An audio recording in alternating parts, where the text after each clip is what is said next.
Eleanor Moore sat in the dark office of Moore and Associates, the dim light from her computer screen casting shadows on her face, highlighting the dark circles beneath her eyes. On her desk sat a stack of warning letters from the bank, overdue bills, and an old newspaper with a headline that felt like a knife to the heart. Moore and Associates drowns in failed investment. She clenched her fists, nails digging into her palms, trying to hold back the helplessness choking her chest. 5 months ago, Elena had bet the future of her firm on an investment fund she believed could revive her dream. A sharp attorney, she had analyzed every clause, evaluated every risk, but she hadn't foreseen the deception. The fund was a trap, and now her firm, the product of years of relentless work, stood on the brink of bankruptcy. She had poured her personal savings into paying staff salaries, keeping the lights on, but it still wasn't enough. Her mother's hospital bills at St. Mary's and her younger brother Ethan's tuition at Yale felt like heavy stones crushing her shoulders. She closed her eyes, picturing her mother's faint smile in the hospital bed, her hoarse voice whispering, "You make me proud." Then Ethan, always trying to make her laugh, even when he knew their family was struggling. Elena had sworn to protect them, to never let money define who she was. But now she had only weeks before the bank seized her office, before her dream slipped away. A knock at the door broke her thoughts. Mia, her assistant, poked her head in, her eyes glinting with curiosity. "Ms. Moore, someone from Blackwood Enterprises is here. He says it's urgent. No appointment." Elena frowned. Blackwood Enterprises, the financial empire that every lawyer both admired and feared. She smoothed her hair, took a deep breath to steady herself. "Send him in." The door opened, and Adrian Blackwood stepped inside. He wore a black suit, his piercing blue eyes scanning the small office like he was evaluating merchandise. He was tall, but it wasn't his height that made Elena uneasy. It was his overwhelming presence, like everything around him was meant to bend to his will. "Attorney Moore," Adrian said, his voice deep and steady, "I have a proposal. Sit down." Elena crossed her arms, standing tall, eyes locked on his. "This is my office, Mr. Blackwood. If you have something to say it, but keep it short." A ghost of a smile flickered on Adrian's lips, cold as winter wind. He pulled out a chair and sat, his movements unhurried, as if he controlled time itself. "I like directness." "Good. I need a wife for 6 months, and I want you." Elena blinked, then let out a dry, humorless laugh. "I'm a lawyer, not a casting agent for your publicity stunt. If this is some PR ploy, count me out." "This is no stunt," Adrian replied, sliding a folder across the desk. "Marriage contract, 6 months. You'll live with me, appear publicly as my wife, and maintain absolute discretion. In return, I'll pay a large sum, enough to save your firm and more. The money will be transferred upon signing."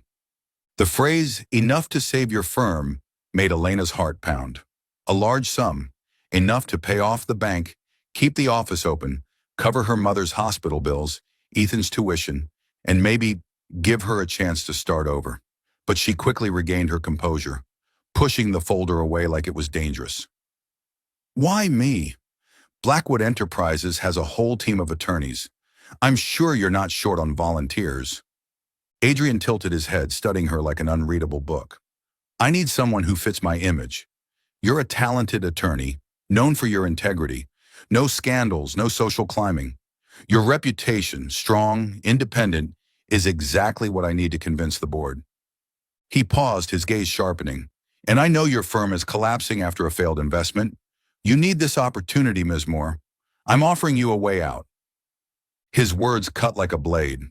Elena clenched her fists, trying to keep her voice steady. "You investigated me," she said, her tone low but sharp. "You think you can walk in here, throw money around, and buy my dignity?" "Not your dignity," Adrian replied calmly. "Just 6 months. My father passed away 3 weeks ago.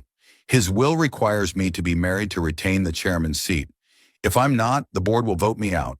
I chose you because you're perfect for the role, on paper and in public."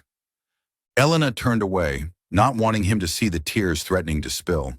She thought about the sleepless nights, going over the investment documents again and again, blaming herself for being too trusting. She thought about the dream of building Moore and Associates, a place where she hoped to fight for those without a voice. She thought about her mother and Ethan, the people she couldn't let down. And she thought about herself, the woman who once swore she'd never bow to money. But reality is merciless. Her firm was dying. If she didn't act, she'd lose everything. Her dream, her family, even her pride. She turned back, picked up the pen, her hand trembling slightly. If I sign, I want an additional clause. No touching me, no interfering with my work. And when 6 months end, you walk out of my life forever. Adrian nodded as if he'd expected it. Agreed. Elena signed, her handwriting sharp, her heart heavy. She slid the contract back to him, locking eyes with him. Mr. Blackwood, you may be buying my image, but you will never own who I am. He took the contract and stood. For the first time, Elena noticed a strange flicker in his eyes. Not triumph, but something like a question he had never considered. You're wrong, Attorney Moore, he said quietly. I don't want who you are. I only need your shadow. He turned and walked out, leaving her alone with the echo of her heartbeat and the feeling that she had just lost a piece of herself. You're watching Soul Stories, where every tale whispers of love, healing, and hope. If you believe that even the smallest act of kindness can change a life, and that love often arrives when we least expect it, don't forget to subscribe and be part of our journey. Now stay with us. The story is just beginning. Chapter 2. Living with a Stranger. Elena stood in the middle of Adrian Blackwood's penthouse, her entire luggage consisting of a single small suitcase. The apartment was massive, perched atop a shimmering glass tower, offering a sweeping view of the city. The marble floors gleamed, and the silver-gray furniture exuded luxury, but the space felt cold, like a showroom. No photos, no plants, no trace of human warmth. Wrapping her arms around herself, she felt as if she had just stepped into a modern mausoleum. This is your room, Adrian said, pointing toward a door at the end of the hallway. His voice remained deep and sharp, like he was reading a business report. Mine is across the hall. The wardrobe is stocked with clothes for public events. You may use the kitchen and living room, but stay out of my study. Elena nodded without looking at him. Understood. I won't bother you. She rolled her suitcase toward the room, walking stiffly, doing her best to maintain the invisible distance she had created from the moment they signed the contract. This wasn't a home, it was a stage, and she, an unwilling actress, had to play the perfect wife for 6 months. Her room was twice the size of her old law office, with a king-sized bed, white silk curtains, and floor-to-ceiling windows. But she didn't feel comfortable. Everything was too perfect, too foreign, like it had been designed to impress, not to be lived in. She sat on the bed, opened her suitcase, and pulled out a small photo frame.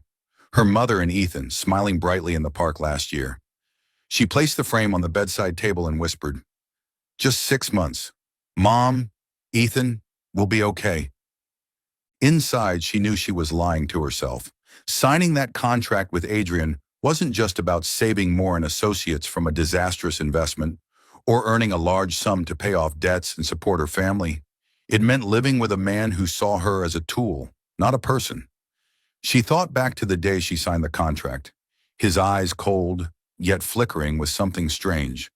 She wondered if there was anything behind that icy facade, or if it was just her imagination.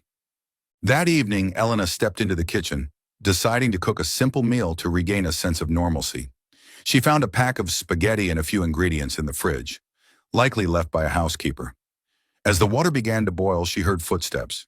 Adrian appeared in the doorway, sleeves rolled up, hair slightly tousled, like he had just come out of a long meeting. "What are you doing?" he asked, his voice laced with genuine surprise. "Cooking," Elena replied without looking up, continuing to stir the pot. "Want some?" "Just spaghetti with tomato sauce. Nothing fancy." Adrian frowned as if the concept of cooking was completely foreign to him. "I have a private chef. You don't need to do that." "I'm not doing it for you," Elena said, her voice calm but firm. "I'm doing it for me. If I have to live here for 6 months, I need to feel human, not like a decorative object." She poured the pasta onto a plate, added sauce, and sat at the dining table, ignoring him completely. Adrian stood there watching her. For the first time, he noticed something. Elena wasn't trying to impress him. No flattery, no nervousness, no awe that he was the CEO of Blackwood Enterprises. She ate her pasta, eyes focused on her plate, but there was something natural about her that he couldn't look away from. He thought about the women he'd met, always seeking his approval, always seeing him as a prize. But Elena, she looked at him like a stranger, and that made him uneasy. "You're not like most lawyers," he said suddenly, sitting down in the chair across from her. Elena paused her chewing and looked up. "What do you mean?" "Lawyers are usually calculated, cold. You're making pasta in my kitchen like this is your home." His voice held a hint of teasing, but his eyes were serious, as if trying to figure her out. Elena set down her fork and gave a faint smile. "Mr. Blackwood, if you think all lawyers are cold and calculated, then you haven't met someone like me. I work with logic, but I live with my heart. And if you want me to play your perfect wife, then let me breathe. Don't turn me into a machine." Her words left Adrian silent. He looked at her, his gaze flickering. She wasn't afraid of him. She wasn't trying to please him. And that was new. He stood ready to leave, but then paused, glancing at the plate of pasta on the table. "It doesn't smell bad," he said hesitantly, as if admitting anything at all was foreign to him. Elena pushed a plate toward him, her eyes daring. "Try it. I promise I'm not poisoning you." Adrian hesitated, then sat down and picked up a fork. He took a bite, slowly, as if analyzing every element. "Acceptable," he said, but the corner of his mouth twitched into the faintest smile, almost unconscious. Elena watched him, suddenly noticing how that smile made him seem more human. She quickly looked away, reminding herself, "This is a contract, Elena. Don't forget." But in that moment, she felt a flicker of warmth creep into the cold space of the penthouse. That night, as Elena lay in bed, she thought about Adrian, not the CEO of Blackwood Enterprises, but the man who had just eaten pasta in her kitchen. She wondered if he had ever truly lived as himself, or if his whole life had been a contract too. She shook her head and pulled the blanket over herself, trying to dismiss the thought. But deep down, she knew the walls she had built were beginning to crack. Meanwhile, Adrian stood in his study, staring out at the city through the glass. He thought about Elena, the woman who didn't admire him, didn't fear him, and made pasta like it was the most natural thing in the world. For the first time, his apartment didn't feel like just a place to exist. He shook his head and told himself, "It's just a contract." But a small part of him, very small, began to wonder if her shadow could become something more. Elena stood before the mirror in the lavish penthouse bedroom, wearing a sapphire evening gown that hugged her figure, elegant, strong, and poised.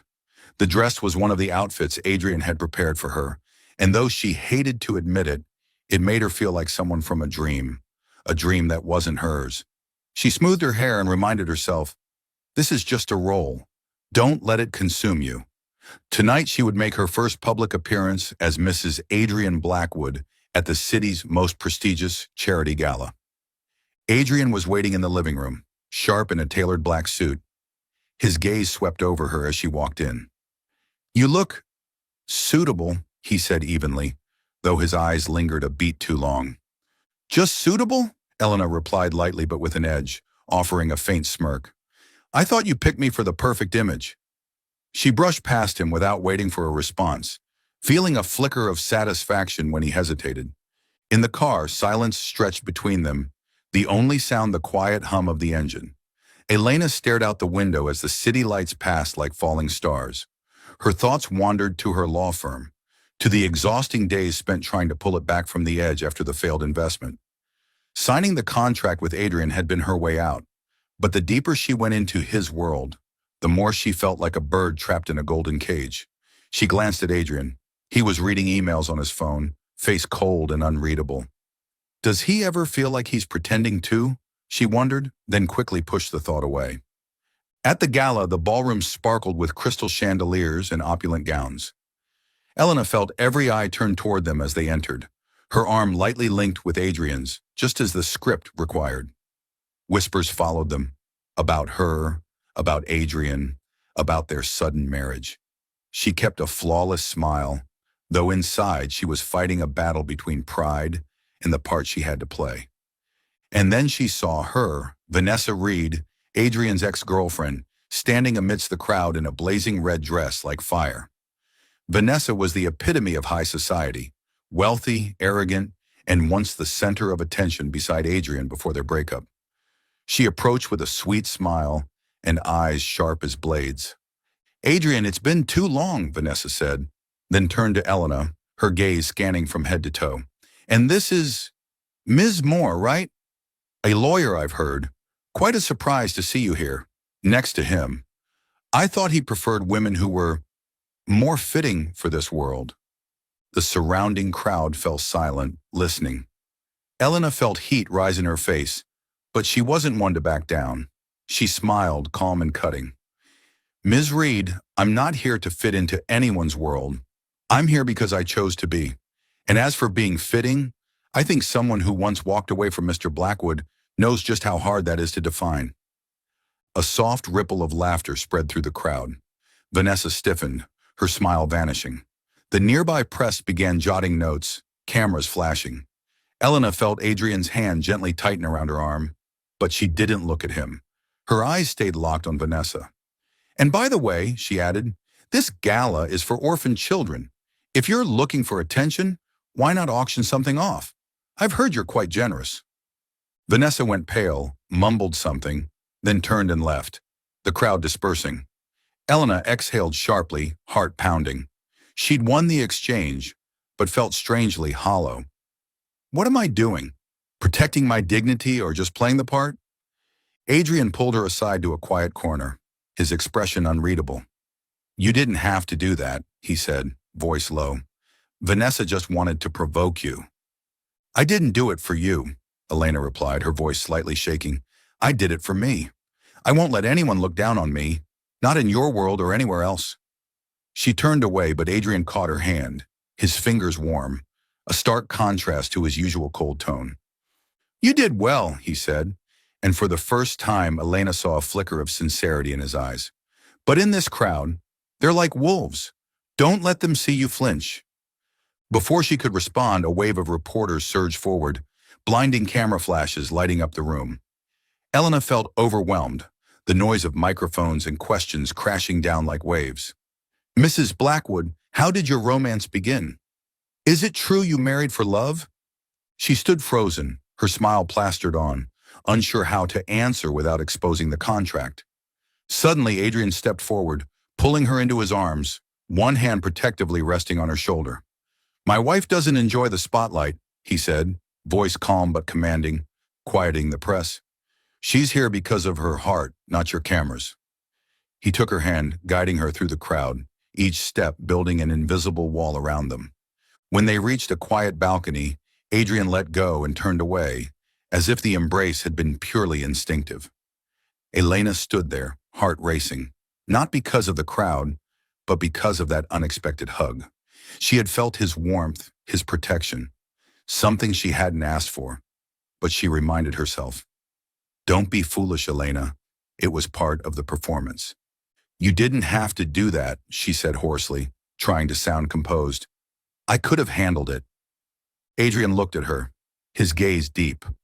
"I know, but I didn't want you to have to." He paused as if surprised by his own words. Then he turned away, leaving her with a storm of emotions. That night, standing on the balcony, Elena looked down at the glittering city. She thought of Vanessa, of Adrian's embrace, of herself, struggling to keep the boundaries she had built. She hugged her shoulders, whispering to herself, "It's just a contract. Don't let your heart get involved." But deep down, she knew something inside her had already shifted. Back in the ballroom, Adrian watched her from a distance. He thought of the moment she stood up to Vanessa, strong, yet visibly wounded. For the first time, he asked himself, who is she, beyond the shadow I need? He shook his head and rejoined the crowd, but a part of him couldn't forget the feeling of holding her, as if, just in that fleeting moment, he wasn't a CEO, but simply a man. Chapter 3. A Dream of a Family. Elena sat in the penthouse living room, her laptop open in front of her, the screen displaying an email from the bank confirming a loan extension for Moore and Associates. A small step forward, but she knew it was only temporary. The firm was still a sinking ship, and her contract with Adrian Blackwood remained the lifeline she didn't want to cling to forever. She clicked the email shut, trying not to think about Adrian's unexpected embrace at the charity gala last week. The warmth of his hand still haunted her, though she kept reminding herself it was just part of the performance. The phone rang, cutting through her thoughts. An unknown number, but the voice on the line, Adrian's assistant, was urgent. "Ms. Moore, Mr. Blackwood's been injured. At company headquarters. It's not serious, but you should come." Elena shot up, her heart racing. "What happened? Is he okay?" She didn't understand why her voice trembled, why she felt worried about a man she considered nothing more than a contract partner. The assistant explained quickly. An elevator accident. Adrian had pulled an employee away before the doors collapsed, but a metal bar had grazed his shoulder. He refused to go to the hospital, just went back to the penthouse, the assistant said, concern in her tone. When Elena arrived at Blackwood Enterprises, Adrian was already in the car, seated in the back. His shirt was torn at the shoulder, stained with a small patch of blood. He was frowning, still trying to maintain control. "You didn't need to come," he said as soon as he saw her, his voice cold but weaker than usual. "It's just a scratch." Elena crossed her arms, her expression stern. "Scratches don't make you go pale, Mr. Blackwood. Get in. I'm taking you home." She climbed in beside him, ignoring his annoyed look, and instructed the driver to return to the penthouse. Once home, Elena practically forced Adrian onto the sofa. She retrieved the first aid kit from the cabinet, her movements efficient, like she'd done this 100 times before. "Take your shirt off," she said, her tone calm but non-negotiable. Adrian raised a brow but eventually complied, revealing a wound on his shoulder. Not deep, but enough to need stitches if treated at a hospital. Elena disinfected the injury, her touch gentle but firm. She could feel Adrian's gaze on her, but she didn't look up. "You didn't need to play hero," she said softly. "That employee would have been fine if you'd called a technician. Why risk it?" Adrian was quiet for a moment before replying, his voice raspy. "I didn't think. I just reacted." He turned his face away, as if he didn't want her to see whatever flickered in his eyes. Elena finished dressing the wound, then noticed his body beginning to tremble, not from pain, but from fever. She touched his forehead, burning hot. "You've got a fever," she said, rising to grab medicine and a thin blanket. "Lie down. No arguments." This time, Adrian didn't protest. He lay on the sofa, eyes closed, his breathing heavy. Elena sat beside him, tucking the blanket around him, then used a damp cloth to cool his forehead. She didn't know why she was doing this, why she couldn't just leave him be. Maybe it reminded her of the nights caring for her sick mother, of how her mother once said, "Taking care of someone is how you keep your heart alive." She shook her head. "This isn't care, it's just duty." Late into the night, as the city lights glowed faintly through the windows, Adrian began murmuring in his sleep. His voice was low but clear, like a lost child's. "Mom, don't go. Don't leave me again." He clutched the edge of the blanket, his face twisted in pain that had nothing to do with his shoulder. Elena froze. She stared at him. The man who always had everything under control, now vulnerable like a boy left behind. She thought about what she knew of him, a father's death, a forced inheritance clause, but no one ever mentioned his mother. She placed a gentle hand on his and whispered, "I'm here. No one's leaving you." She didn't know if he heard, but slowly his grip loosened and his breathing steadied. She stayed with him all night, never sleeping, just replacing the cold compress and watching over him. In the darkness, her thoughts drifted to herself, to the betrayal she endured 4 years ago, when her ex left her for money. She'd learned to lock her heart away. But watching Adrian, she wondered, if he's locked his heart too, who will ever open it? The thought scared her. She stood, walked to the balcony, and breathed in the cold air to steady the emotions surging inside. The next morning, Adrian woke, the fever having broken. He saw Elena sitting in a nearby chair with a cup of coffee, dark circles under her eyes. "You stayed all night?" he asked, his voice hoarse, eyes flickering with something like embarrassment. "Don't flatter yourself," Elena replied coolly. "I just didn't want you dying in my house and voiding the contract." She stood and walked toward the kitchen, but her heart pounded. She didn't tell him about the things he'd mumbled, about the pain she saw. She didn't want him to know she had seen him so exposed. Adrian watched her go, a strange feeling rising in his chest. He vaguely remembered a soft voice in the night, a warm hand. He shook his head, telling himself it had been a fever dream. But when Elena returned and placed a simple plate of scrambled eggs in front of him, he realized something. She hadn't cared for him because he was the CEO, or because of the contract. She had done it because she was Elena. "Thank you," he said quietly. For the first time in his life, the word felt insufficient. Elena shrugged, but her eyes wavered. "Eat, before it gets cold." She turned away, but inside she knew. The line between them had just become a little thinner. That night, lying in bed, Elena thought of Adrian. Not the cold man in a black suit, but the boy who had whispered for his mother. She reminded herself, "Don't let feelings get involved, Elena." But she couldn't deny it. She had seen a part of his true self, and it made her heart ache. In his study, Adrian looked out at the city, his fingers brushing the bandage on his shoulder. He thought about Elena, the woman who hadn't walked away when he was at his weakest. For the first time, he asked himself, what if this contract isn't just a transaction? He shook his head and closed his laptop, but a part of him couldn't forget the gentle voice from the fevered night. Elena stood in the penthouse kitchen, soft amber lighting casting a gentle glow over the dinner table. Just grilled fish and salad, but she'd spent over an hour preparing it. Not for Adrian, she told herself, for me, because I need to feel like I still control some small corner of this life.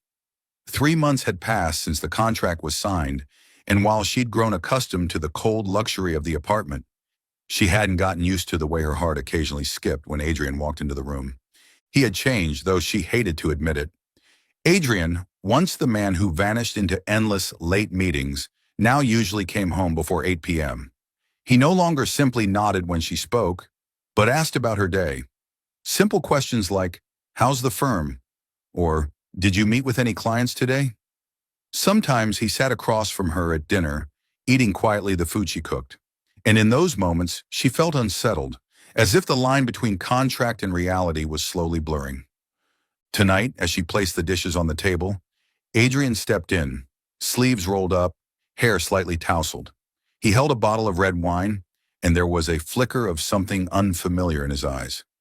"I thought maybe we could have a glass," he said, his voice low, almost hesitant. "If you don't mind." Elena raised an eyebrow but nodded. "Just one. I don't want to get drunk and forget the terms of our contract." Her smile was dry, but inside she wondered why he suddenly wanted to break routine. They sat across from each other, the chandelier's warm glow softening the room's usual coldness. Adrian poured the wine, the crimson liquid swirling like blood. "For you," he said, sliding her glass over. "And thank you for dinner. You didn't have to cook, but you did." Elena shrugged, trying to remain composed. "I did it for me, not for you. If I don't cook, I'll lose my mind in this mausoleum." She took a sip, the bitter taste spreading across her tongue. "And you? What's with the free evening? No board meetings?" Adrian chuckled quietly, the rare sound catching her off guard. "I wanted to stay home," he said, eyes lingering on her longer than usual. "And I wanted to know more about you. Not attorney Elena Moore, just Elena." The words made her heart thud. She turned away, pretending to focus on her plate. "There's not much to know, Mr. Blackwood. I'm ordinary. I don't belong in your world." She thought of her law firm, of the long days spent trying to save it after the failed investment. She thought of her mother and Ethan, those she fought to protect. And she thought of the betrayal 4 years ago, when the man she loved left her for money. Since then, she had vowed never to let anyone near her heart again. But Adrian didn't relent. "Ordinary doesn't mean unremarkable," he said, voice low. "You cook pasta in my kitchen, put Vanessa in her place in front of 100 people, took care of me when I had a fever. That's not ordinary, that's you." Elena looked up and his gaze locked on hers. Not cold, but warm, almost sincere. Her breath slowed, the space between them seeming to shrink. "Don't do this," she said hoarsely. "Don't pretend this isn't a contract." Adrian said nothing, but he stood and walked toward her. He stopped close, too close, his breath brushing her hair. "I'm not pretending," he murmured so softly she could feel each word. "I don't know what I'm doing, Elena, but I know I don't want to look at you like a shadow anymore." Before she could respond, Adrian leaned in, and his lips met hers. The kiss wasn't rushed, wasn't possessive. It was gentle, like he was asking a silent question. Elena froze, logic screaming at her to stop, but her heart, the part she had locked away for so long, answered instead. She didn't push him away, didn't move, just let the moment linger, the warmth of him spreading through her. At last she pulled back, her breath unsteady. "Don't let feelings override the contract," she whispered, her voice fragile, as if trying to convince herself. She looked at him, expecting a scoff or for him to turn cold, but Adrian simply stood there, his eyes deep, as if seeing straight through her. "I'm not so sure anymore," he said, his voice rough, almost pained. "I'm not sure I want this to just be a contract anymore." He turned and walked away, leaving her standing there, clutching her wine glass, her heart pounding. Elena sat down, trying to regain composure. She thought about the kiss, about how he said her name, not Attorney Moore, but Elena. She thought about the night he had a fever, whispering his mother's name, and the embrace at the gala. Every moment chipped away at her defenses, but she was afraid.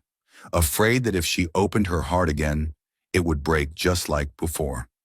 She stood, began clearing the table slowly, trying to chase away the storm inside. In his study, Adrian stood by the window, looking out at the city. He touched his lips, where her warmth still lingered.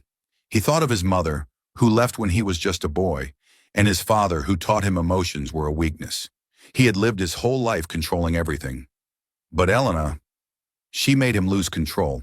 He remembered her eyes when she pulled back, strong but vulnerable. For the first time he wondered, if this wasn't a contract, would I be brave enough to let her into my life? That night, Elena lay in bed staring at the framed photo of her mother and Ethan. She whispered, "Mom, what should I do?" She knew she was at a crossroads, keep her heart safe or risk it to feel again. She closed her eyes, but Adrian's image didn't fade. Meanwhile, in the darkness of the study, Adrian opened an old drawer and took out a silver necklace, the last gift from his mother before she left. He held it tightly, thinking of Elena. "I'm not so sure anymore," he repeated aloud. And this time he knew. He wasn't just saying it to her. He was saying it to his own heart. Chapter 4. The Curse of Trust. Elena sat in her temporary office at Blackwood Enterprises headquarters, the blue glow from her computer screen casting sharp shadows across her focused face. As a legal advisor, she had been tasked by Adrian with overseeing investment contracts tied to the company's international expansion project. It was part of their marriage contract, a way for her to be useful beyond playing the role of the perfect wife. But today, she didn't feel useful. She felt like she was standing before an invisible wall, uncertain whether what lay beyond it was the truth or a carefully constructed lie. It had been 3 days since that moment in the kitchen, since Adrian's lips touched hers. Ever since, Elena had tried to rebuild the boundary between them. Each morning, she avoided his gaze, answered his questions with clipped responses, and ate dinner alone in her room. That kiss, gentle though it was, had scared her. Not because of him, but because of herself. She remembered 4 years ago, when her ex had walked out for a wealthier opportunity, leaving her with a shattered heart and a vow. Never let emotions overrule logic again. But Adrian, with his hoarse whisper, "I'm not sure anymore," was shaking that foundation, and that terrified her. She shook her head, refocusing on the document displayed on her screen. An investment agreement with a Cayman-based financial institution caught her attention. The sum involved was substantial, but the details were vague. No name project, no due diligence report. As a lawyer, she was trained to spot red flags. She opened the data analysis software she'd once used at her firm, cross-referencing figures. After an hour, she found something unusual. A $12 million transfer funneled through 3 intermediary accounts, ultimately landing in an untraceable shell company. Elena's heart pounded. Transactions like these could be legal, but they could also conceal something far worse: money laundering, tax evasion, or something even darker. She printed the file, marked the inconsistencies, and headed for Adrian's office. She needed answers, not just for her job, but because some part of her wanted to believe he wasn't hiding things, that he wasn't the kind of man she feared he might be. Adrian sat behind his desk, the sunlight from the window accentuating the sharp lines of his face. He looked up as she entered, his eyes lighting briefly, then returning to their usual composure. "What do you need, Elena?" he asked, his voice low and controlled. She placed the document on his desk, pointing to the marked section. "This transfer, $12 million, through 3 intermediaries, ending in a Cayman company. No due diligence, no declared purpose. What do you know about it?" Adrian glanced at the file, his expression unreadable. "It's an internal transaction. You don't need to worry about it," he said evenly, though Elena detected a subtle tension beneath his tone. She crossed her arms, her voice sharp. "I'm your legal advisor. If there's risk, I need to know. Transactions like this will draw SEC scrutiny. Do you expect me to do my job without the truth?" Adrian stood and walked to the window, turning his back to her. "I said it's nothing. Just do your part." His voice was cold, but Elena heard it, an edge of avoidance, something she had never seen from the man who seemed to control everything. Her hands clenched at her sides. It felt like a splash of cold water. She had started to believe he was different, that behind his icy exterior was someone worth trusting. But his evasion now felt like a warning, reviving the fear of being deceived. She turned away, her voice quiet but firm. "If you don't trust me enough to tell me the truth, don't expect me to trust you." That night in her room, Elena opened her laptop and accessed Blackwood Enterprises' internal system using the password Adrian had given her. She knew she was crossing a line, but she couldn't stop. As a lawyer, she had learned to seek truth, even when it hurt. After 3 hours of digging, she found a set of encrypted emails. When she decrypted them, her name appeared in several legal documents connected to the transfer. Not as a consultant, but as an authorized representative. She slammed the laptop shut, hands trembling. If the transaction came under investigation, her name would be implicated, without her ever knowing. She thought of Moore and Associates, of the months spent clawing to keep it alive after the failed investment. She had signed this contract with Adrian to protect that dream, to secure money for her family. But now she felt like she'd stepped into a trap, and the man who'd set it was the one she'd just begun to trust.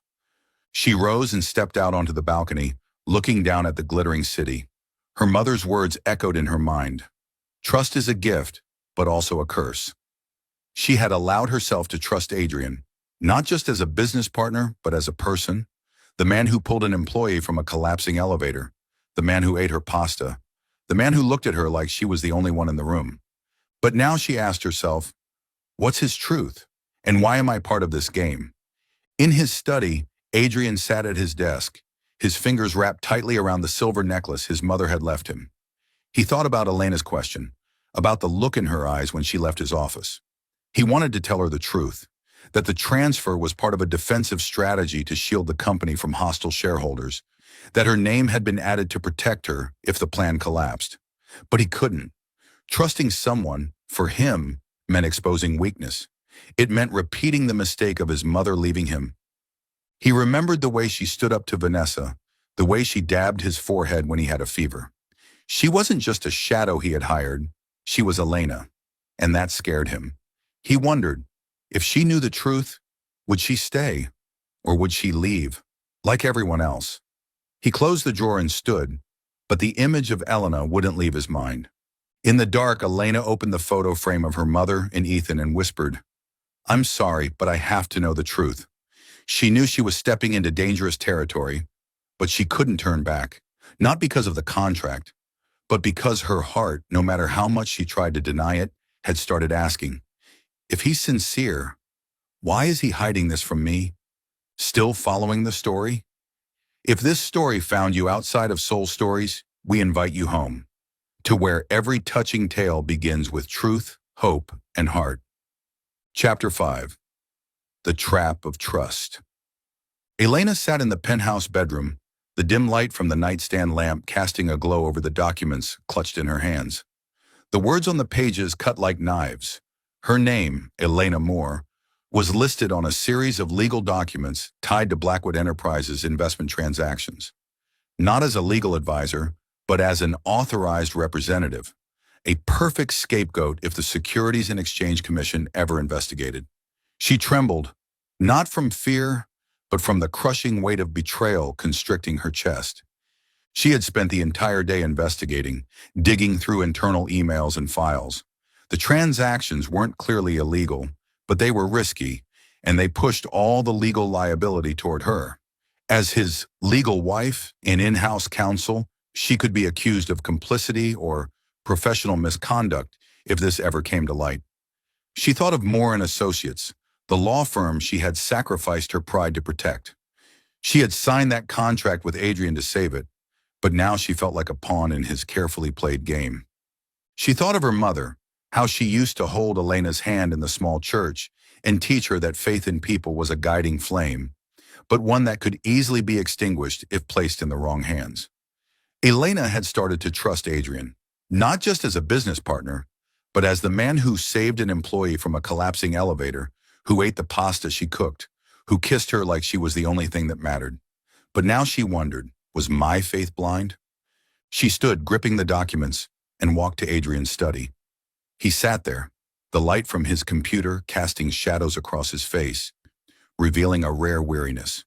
He looked up, surprised to see her. "Elena, it's late. What's wrong?"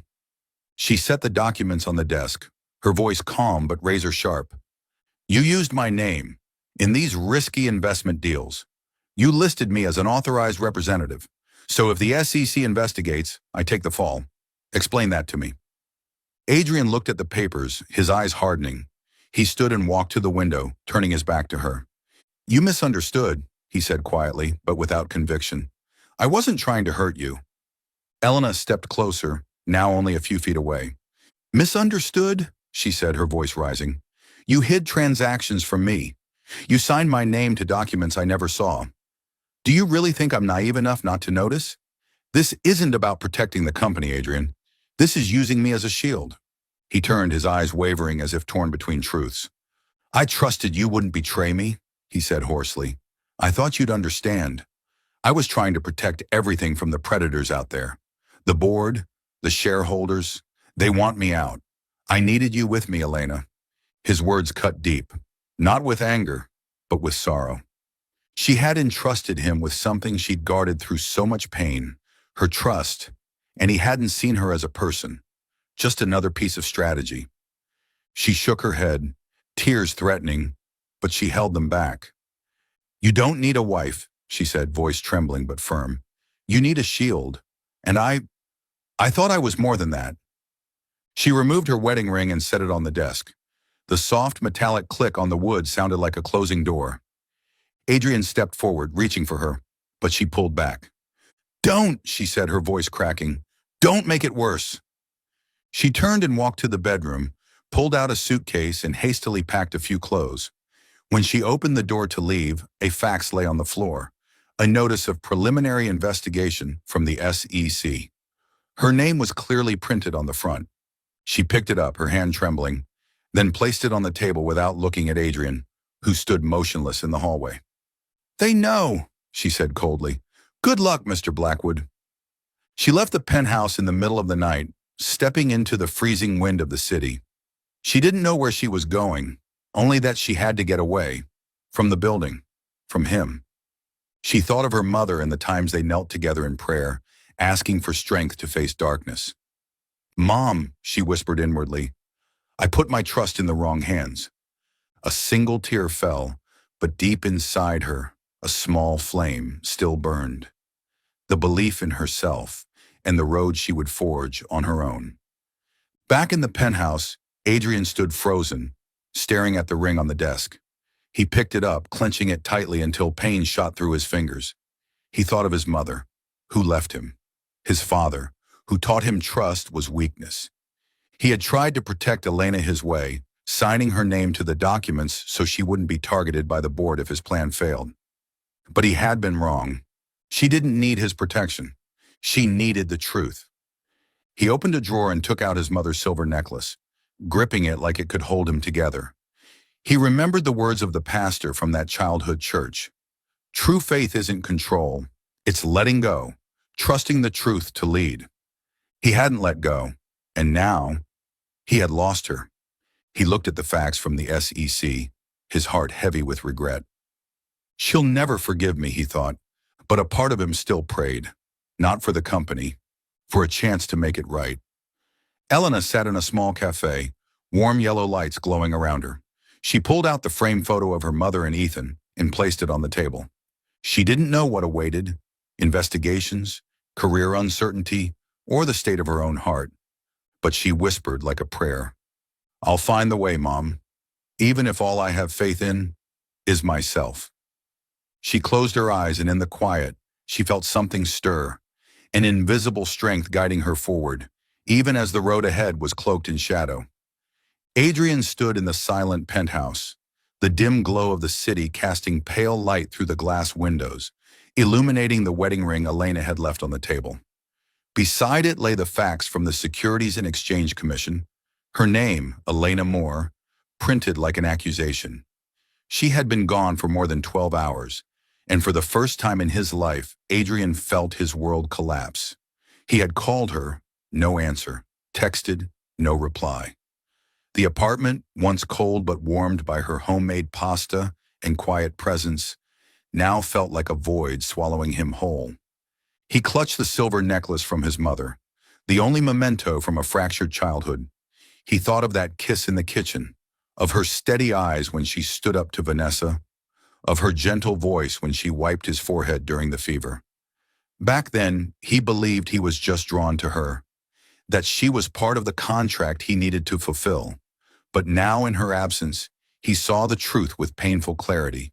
He loved her, not the shadow he hired, not the legal wife on paper, but Elena, the woman who had made his locked heart beat again after years of silence. He remembered the words of the pastor at the small church his mother once took him to. Faith is not about holding on, it's about letting go, to make things right. He had held on to Elena through control, used her name to shield the company, believing she would understand. But she didn't need his protection. She needed the truth, and he had stolen that from her. Love, he now realized, wasn't control. It was the courage to be seen, fully, vulnerably. He drove through the city aimlessly until he found himself in a modest neighborhood. The neon lights of St. Mary's Hospital glowed ahead, the place where Elena's mother was receiving treatment. He didn't know why he was there, only that to find Elena, he had to understand her. Inside, a nurse led him to Grace Moore's room. She lay in bed, wisps of silver hair around her face, but her eyes lit up when she saw him. Mr. Blackwood, she said, voice soft but warm. I suppose you're here about Elena. Adrian stood by the door, fists clenched in his pockets, his voice rough. She's gone. I hurt her. I need to find her. But first, I want to understand who she really is. Grace smiled and gestured toward the chair beside her. Sit. Elena is a child of faith, you know, not just in God, but in people. And that faith has been broken before. She spoke of Elena, the girl who turned down a major law firm scholarship because they required unethical practices. The one who worked day and night to build her own firm, to fight for the unheard. She's walked away from money more than once, Grace said. She wants to stand on her own. When she signed that contract with you, it wasn't for the money. It was for her family, for her dream. Adrian listened, heart heavy. He realized he hadn't just fallen for her strength, but for her heart. A heart that had the courage to give, to believe, even after betrayal. I was wrong, he whispered. I used her name in those deals to protect the company. But I hurt her. Do you know where she is? Grace shook her head gently. Elena will find her way back when she's ready. But if you love her, don't chase her. Make it right first. Faith isn't words, it's action. Her words burned through him. He loved Elena. He knew that as certainly as he knew he couldn't live with her lost forever. Leaving the hospital, he drove straight to the office of James Carver, the former associate behind the Cayman Shell Company. He didn't call ahead. He barged in, dropping the files on the desk. "Re-sign the documents," Adrian said, his voice steel. "Remove Elena Moore's name. Put mine instead. I'll bear all the risk." James raised an eyebrow, smirking. "You've lost your mind, Adrian. If the SEC digs in, you'll lose your chair, maybe even face prison." "I know," Adrian replied, unwavering. "But I love her, and I won't let her pay for my mistakes." He signed each document, the pen in his hand delivering promises, not just of accountability, but of love. When he walked out, dawn had broken, and for the first time in years he felt light, as if the burden he carried had finally been laid down. Back at the penthouse, he sat in the living room, staring at the ring. He thought of his mother, who left him, his father, who taught him control was strength. But Elena, she had shown him that love is the courage to say, "I was wrong," and the will to act for someone else, even when it costs everything.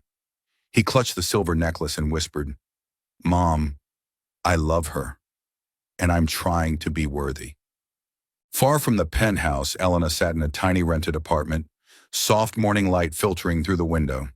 She opened her laptop and saw the email from Blackwood Enterprises. The documents had been revised, her name removed. Her heart raced. She didn't know the full story, but part of her sensed something had changed. She looked at the photo of her mother and Ethan, remembering her mother's words. "Faith is a flame. It shines brightest after you've walked through the dark." She had walked through darkness when she left, but now she asked herself, if he's trying to make it right, could I believe again? She stepped onto the small balcony, breathing in the crisp morning air. She didn't have all the answers, but she felt something stir inside her, a quiet strength, faith in herself, in the path she'd chosen. She whispered like a prayer, "Mom, I'll find my way, whether it's alone or—" She paused, the image of Adrian flashing in her mind. Back in the penthouse, Adrian slipped the ring into his pocket. He didn't know where Elena was, but he wouldn't stop. He would find her, not to control her, but to tell her he loved her. And with a flicker of hope, however faint, he believed their faith still had a chance to burn bright again. You're watching Soul Stories, created exclusively for our channel. Leave a comment, we read everyone. Subscribe to support more original, heart-touching tales. Thank you for being part of the Soul Stories family. Chapter 6. He came not as a CEO. Elena stood on the stage of the Grand Hotel's Legal Ethics Symposium, the soft stage lights casting a glow on her deep blue suit, highlighting a poised figure tinged with quiet exhaustion. Hundreds of attorneys, judges, and journalists filled the seats below, listening intently as she spoke on professional ethics. "Trust," she said, her voice steady but faintly trembling, "is the heart of justice. But when trust is broken, it leaves wounds deeper than any blade." She paused, took a breath. It felt like she was bearing her soul. It had been a week since she left Adrian's penthouse. Now living in a small rented apartment, Elena was trying to piece her life back together. She knew Adrian had removed her name from the legal documents. An email from Blackwood Enterprises confirmed it. But her heart was still tangled, torn between the pain of being used and the fragile hope that maybe, just maybe, he truly meant to make things right. She remembered her mother's words from the little church they once attended. "Faith is a flame. It shines when you dare to walk through darkness." She had walked through that darkness the day she took off the ring. But the flame within her still flickered, too afraid to fully ignite. She concluded her speech to a resounding round of applause. She gave a faint smile, stepping down from the podium, when a deep, familiar voice rose from the back of the room. "Excuse me, I'd like to say something." Elena froze. Her heartbeat thundered. Adrian Blackwood stepped onto the stage, not in his usual polished suit, but in a rolled-up white shirt, simple, unguarded. His eyes locked on hers, intense, unwavering, as if the entire world had disappeared but for the space between them. Murmurs spread through the crowd, cameras flashed. Adrian took the mic but didn't look at the audience. He looked only at her, eyes glimmering with something raw and vast.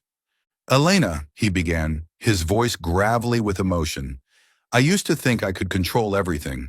My company, my life, even my heart. I built an empire, but in doing so, I lost sight of who I really was. I thought love was something I could buy, something I could bind with a contract. Until you walked into my life and showed me love is a flame that can't be extinguished. You, you are the home I never knew I needed. Elena's hands trembled. She fought to keep her composure, but tears welled. She could feel the sincerity behind every word, as if he were unraveling his soul in front of everyone. He stepped closer, every step a bridge between them. I was wrong, Elena, he said, voice unsteady yet firm. I used your name, kept truths from you, because I was afraid. Afraid that if you saw the real me, weak, wounded, you'd leave. But when you walked away, I realized I can't live without you. Not because of the contract, not because of the company, but because I love you. Love how you make me want to be a better man. The room was silent, but for the pounding of Elena's heart. Adrian dropped to one knee in front of hundreds and pulled from his pocket the wedding ring she had left behind. He held it up, the light catching the metal like it carried his love. I don't deserve you, he said, voice breaking, tears streaming down his face. For the first time she saw him cry. But I can't imagine a day without you. Elena, I love you, not as a CEO, not through a contract, but as a man ready to spend a lifetime earning your heart. Please, give me the chance to love you, to be your home. Elena stood motionless, breath caught in her throat. She looked at him, the man who was once so cold, now kneeling before her, fully vulnerable. She remembered her mother's teachings, that faith wasn't just about believing in others, but also believing in your own heart. She remembered the moments they'd shared, his smile while eating her pasta, his arms shielding her at the gala, his fevered voice whispering her name. And she remembered the pain of leaving, but also the quiet hope she'd felt when he began to make things right. She stepped forward slowly, as if every step was a silent prayer. She stopped in front of him, searching his tear-filled eyes for truth. Adrian, she said softly, voice raspy with emotion, I trusted you. And you hurt me. I've been afraid that trusting again would mean losing myself. But she paused, breathing deeply. Something inside her flared to life.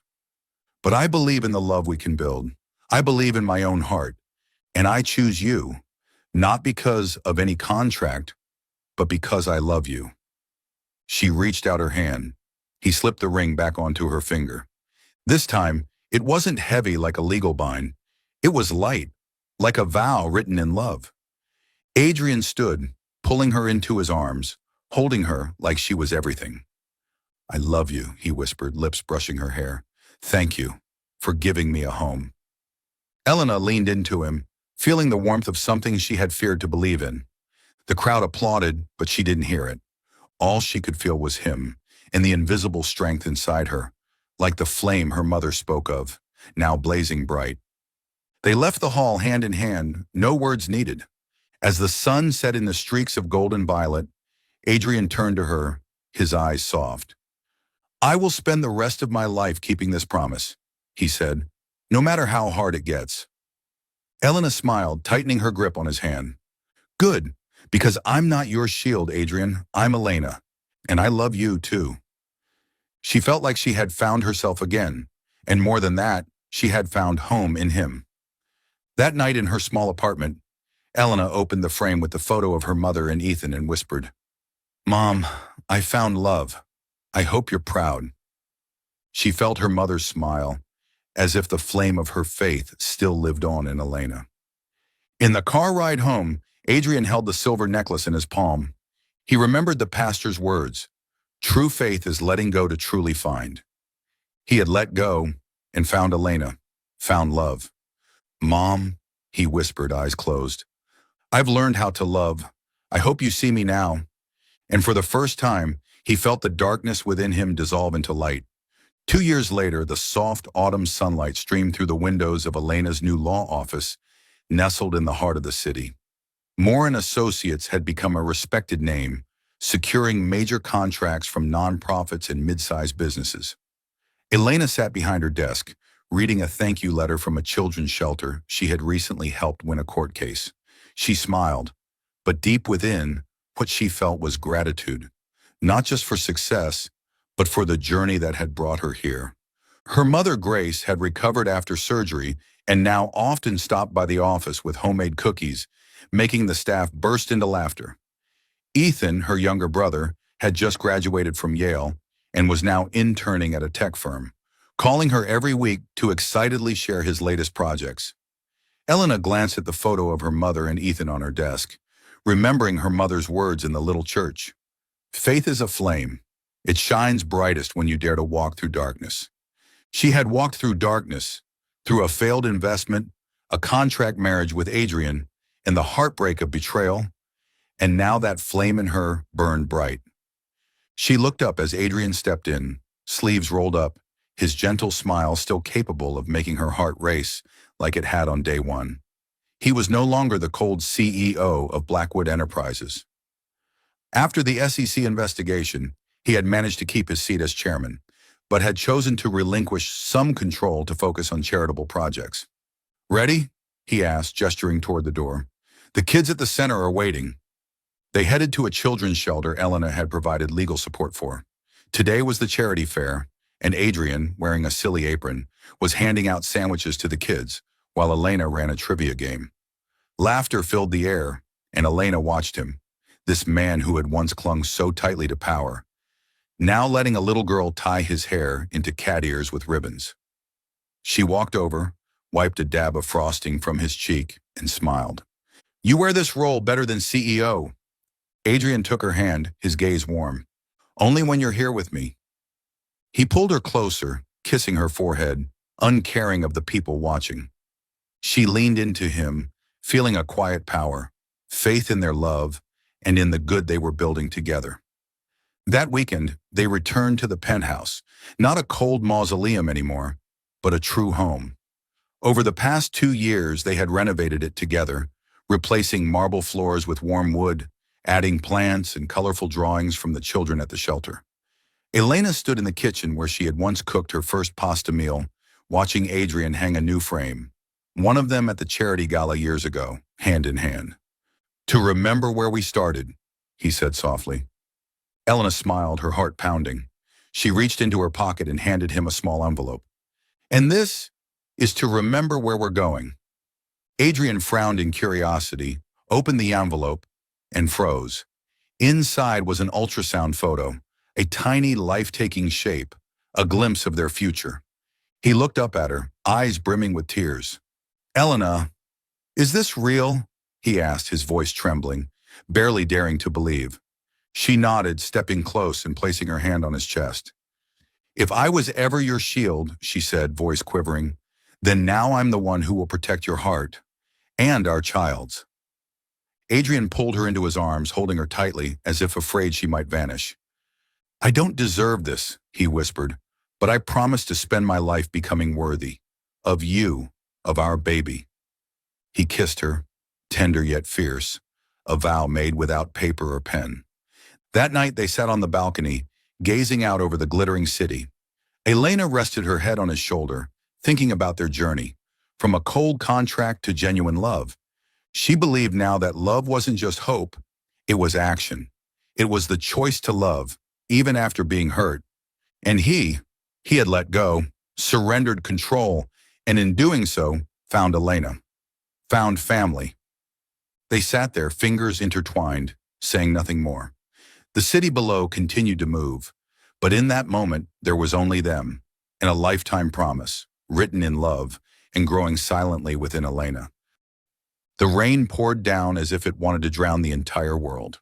Scarlett Donovan sat in the rental car, her hands clutching the steering wheel, her vision blurred by both the downpour and the tears she fought to hold back. The symphony music from the engagement party still echoed in her head, tangled with her father's cold voice. "You will marry James."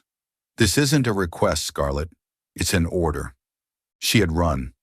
Right in the middle of the lavish engagement party at the Plaza Hotel, where chandeliers sparkled and the clinking of wine glasses formed a symphony of power. Scarlett, dressed in a white silk gown worth more than a car, had slipped out the back door without looking back. She took nothing but her phone, a bit of cash, and a heart breaking apart at the seams. Now driving through the back roads of Maine, she had no idea where she was going. The GPS had died over an hour ago, leaving behind only scrambled lines on the screen. The rain blurred everything in sight, and Scarlett felt like a ship lost at sea. A bitter laugh escaped her lips. The heir to the Donovan financial empire, raised to be the picture of perfection, was now fleeing like a criminal. She thought about James, the fiancé her father had chosen. He wasn't a bad man, just empty. His smile was like a business deal, polite, proper, and utterly devoid of warmth. Scarlett had tried to love him, tried to believe that this marriage would bring happiness. But every time she looked into James's eyes, all she saw was herself trapped in a gilded cage where every dream was slowly strangled. A faint light flickered in the distance. Scarlett squinted, heart pounding. A large iron gate appeared through the rain, leading to a gravel driveway. She vaguely remembered booking a small inn online before everything spiraled out of control. This must be it, she told herself, though she wasn't sure. She drove through the gate, the tires crunching on gravel, and in front of her stood an old unlit mansion, looming like a ghost among the trees. Scarlett stopped the car and turned off the engine. The storm roared outside, making her hesitate. She looked up at the towering windows and moss-covered stone walls. It didn't look like an inn. It looked forgotten, but she had no other choice. Her clothes were soaked, her heels were now a burden, and the cold had seeped into her bones. She needed shelter, at least for tonight. She stepped out into the rain, the wind slapping her face like punishment. Scarlett ran to the front door and knocked hard. No response. She knocked again, this time nearly pounding, but only the rain answered. Is no one here? She tried the heavy wooden door, and to her surprise, it creaked open with a long groan, like the house was exhaling. Inside was a wide, dim hallway filled with the scent of old wood and candle wax. Scarlett stepped in, her wet shoes leaving trails across the marble floor. Hello, her voice echoed softly, swallowed by the darkness. No reply. She walked further, heart thudding. A small fire crackled in the living room fireplace, casting flickers of light on the antique paintings along the wall. She paused in front of a portrait of a woman with sad eyes that seemed to stare straight into her soul. Scarlett shivered, not from the cold. She felt as if she had trespassed into a place she didn't belong. Just one night, she whispered to herself. I'll leave in the morning. She peeled off her soaked dress and curled into an armchair by the fire. The flames crackled, offering a hint of warmth, but they couldn't touch the loneliness gripping her chest. She thought of her mother, who died when she was young. Her mother once told her, "Freedom is worth more than any diamond, Scarlett, but you have to be brave enough to claim it." Scarlett never understood those words until tonight, until she stood in this unfamiliar house, no longer the Donovan heiress, but simply a girl searching for herself. She closed her eyes, letting the fire's warmth surround her. But then, footsteps, slow, heavy, echoing from the staircase. Scarlett's eyes flew open. Her body froze. Out of the shadows emerged a tall figure, eyes sharp and cold, locked onto hers. "The Donovan heiress," came a low, ice-cold voice. "What are you doing in my house?" Scarlett felt the blood in her veins freeze. The man stood at the top of the stairs, his tall frame nearly swallowed by the darkness. Only his piercing eyes reflected the firelight from the hearth. His voice, deep, cold, yet strangely magnetic, made her shiver. He knew who she was, the Donovan heiress. How did he know? And more importantly, where was she?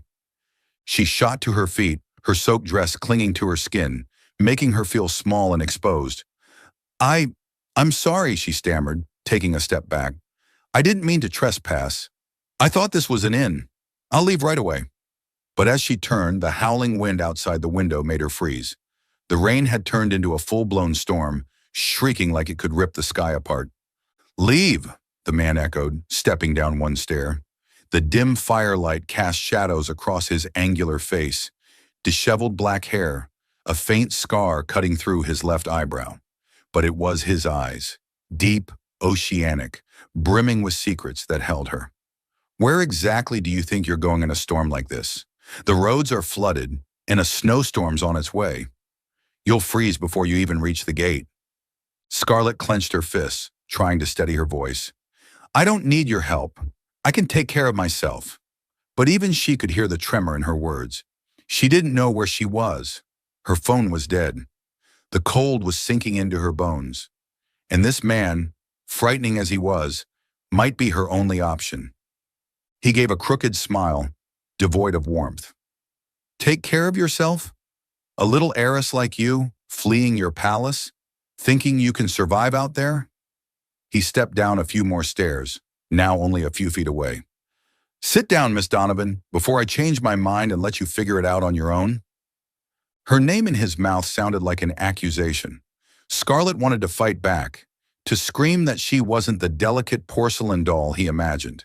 But she was tired, drained after hours of driving, and the emotional weight of the party she'd fled. She sank into the armchair, eyes locked on him. Who are you?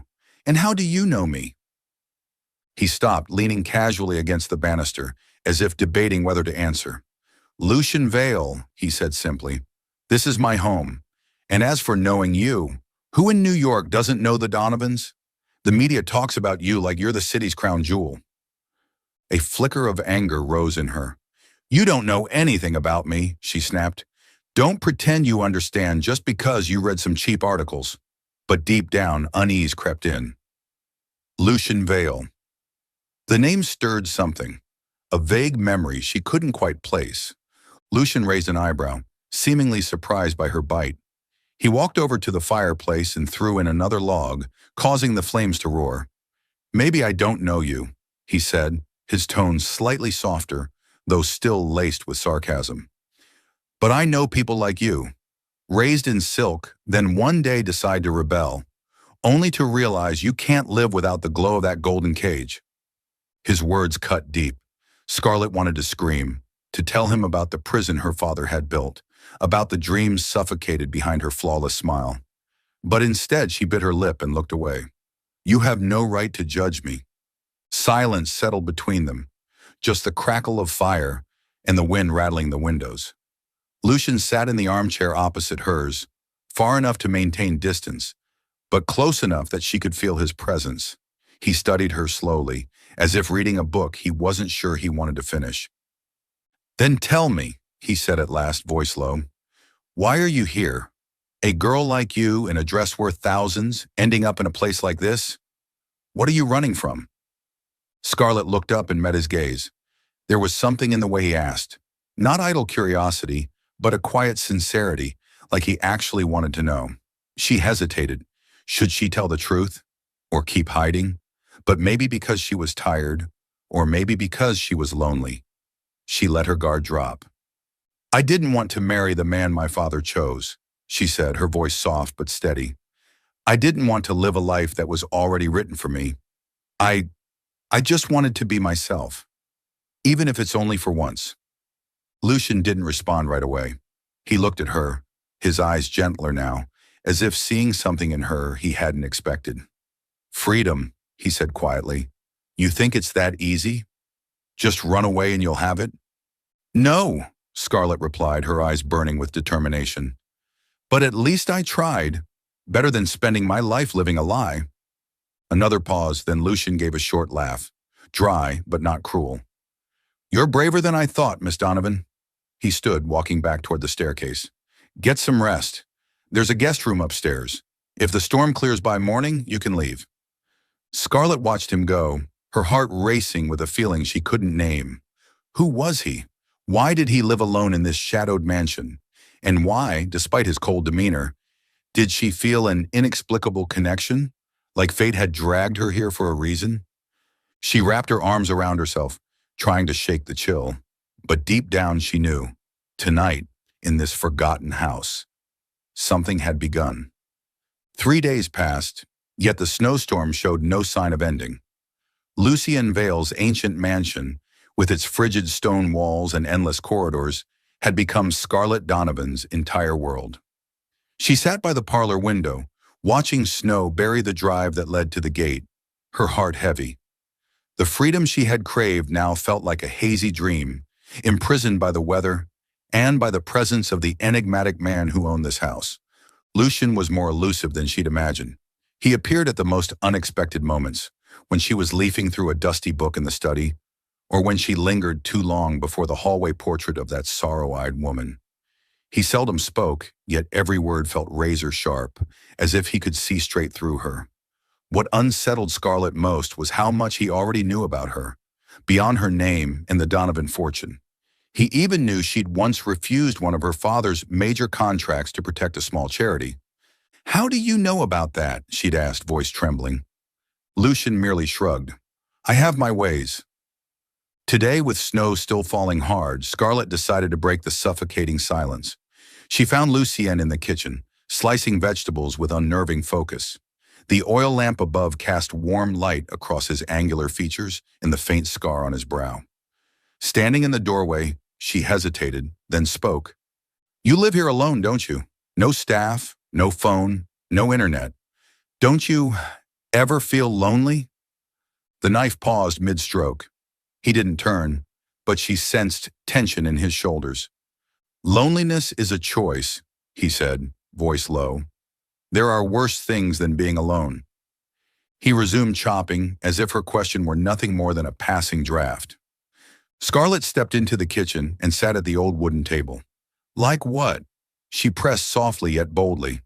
"Living in a house full of ghosts, or hiding from the outside world?" This time Lucian looked at her. His deep, unreadable eyes made her pulse flutter. "You speak as if you understand me," he replied, a faint, cool smile on his lips. "And what about you, Scarlett?" "Running from a marriage, from your entire world. What did you expect to find here? Freedom, or just another cage?" His words stabbed with surgical precision. Scarlett felt her cheeks warm, less from anger than from the way he'd pierced her deepest fear. She lowered her gaze, fiddling with a spoon. "I don't know," she admitted quietly. "I just know I can't keep living the way I was. I don't want to be my father's puppet, or anyone's." Silence draped the room, broken only by the knife tapping the cutting board and the muffled hiss of snow against the windows. Then Lucian did something unexpected. He set the knife down, wiped his hands on a towel, and sat opposite her. "When I was young," he began, voice deep and distant, "I thought I could change everything. I had dreams, someone I loved, an entire future. But life isn't a fairy tale. Sometimes you learn to live with what's left." Scarlett looked up, surprised by his openness. For the first time, she saw a crack in the wall he'd built around himself. "What happened?" she whispered. "To the one you loved?" Lucien's gaze held hers a moment, weighing. Then he stood, returned to the vegetables.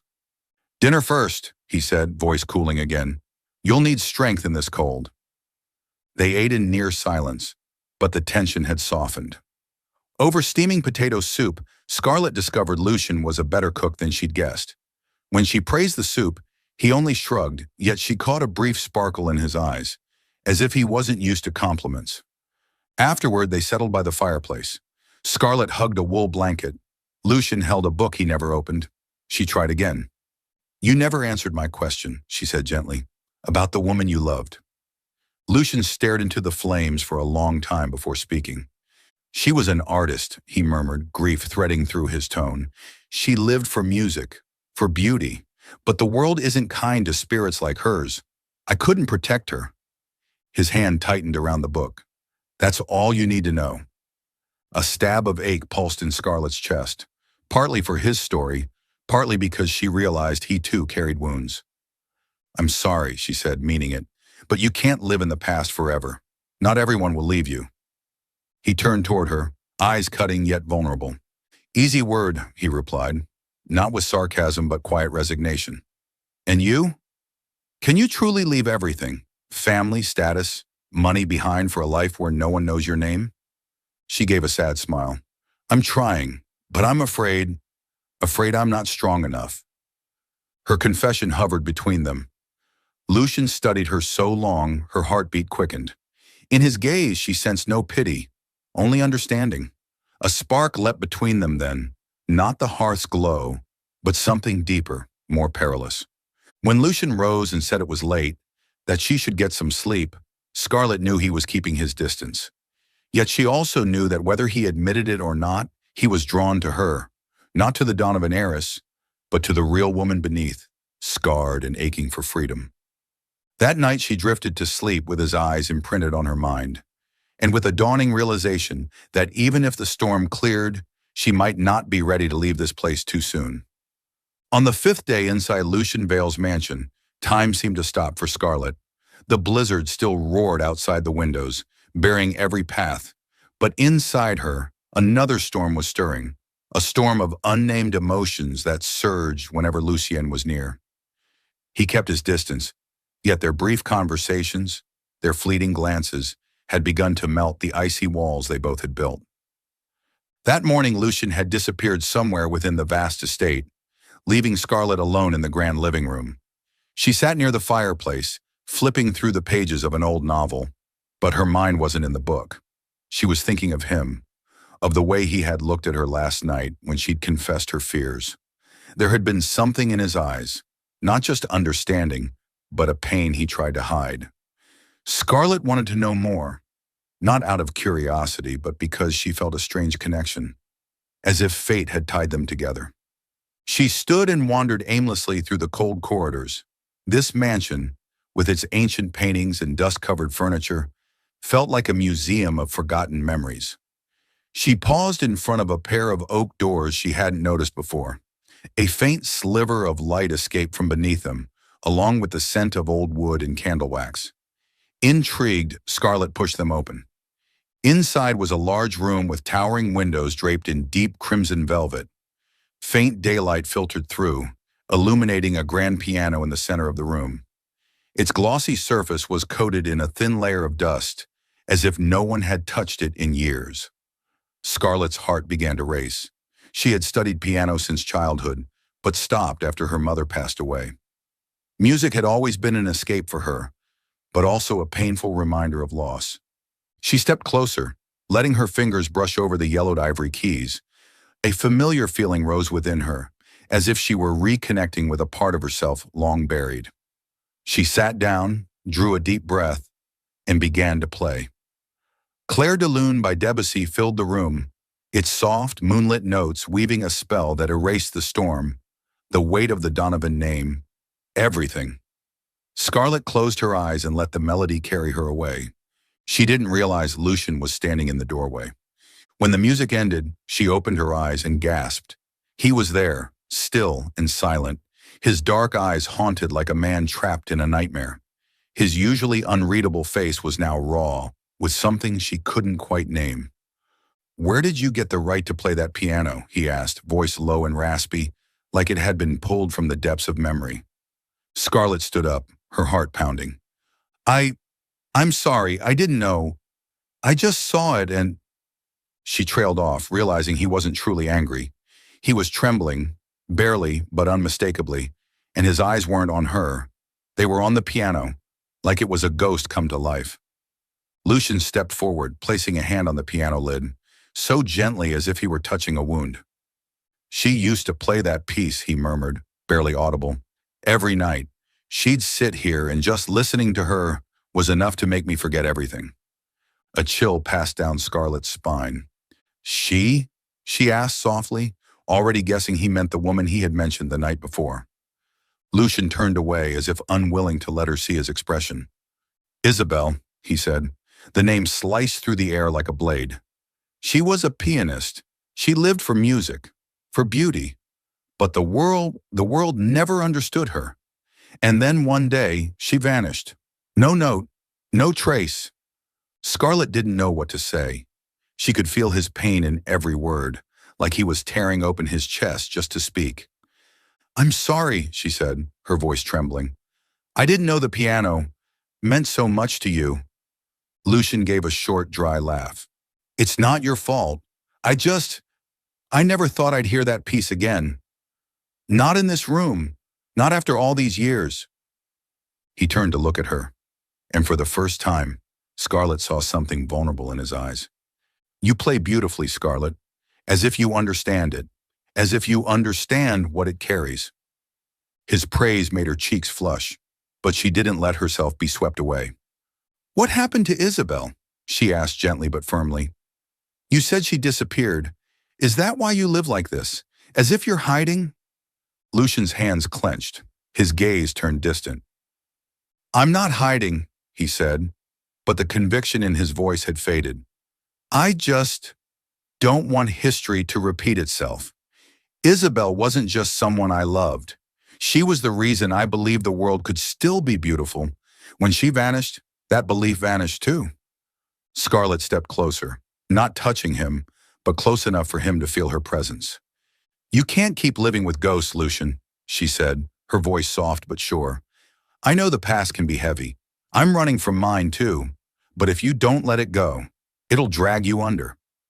Lucian looked at her for so long she thought her heart might stop. "You speak like you know how to let go," he said quietly. "But look at you, Scarlett. You fled New York, fled your father, but you're still carrying that cage in your mind." His words hit hard. He was right, and that hurt.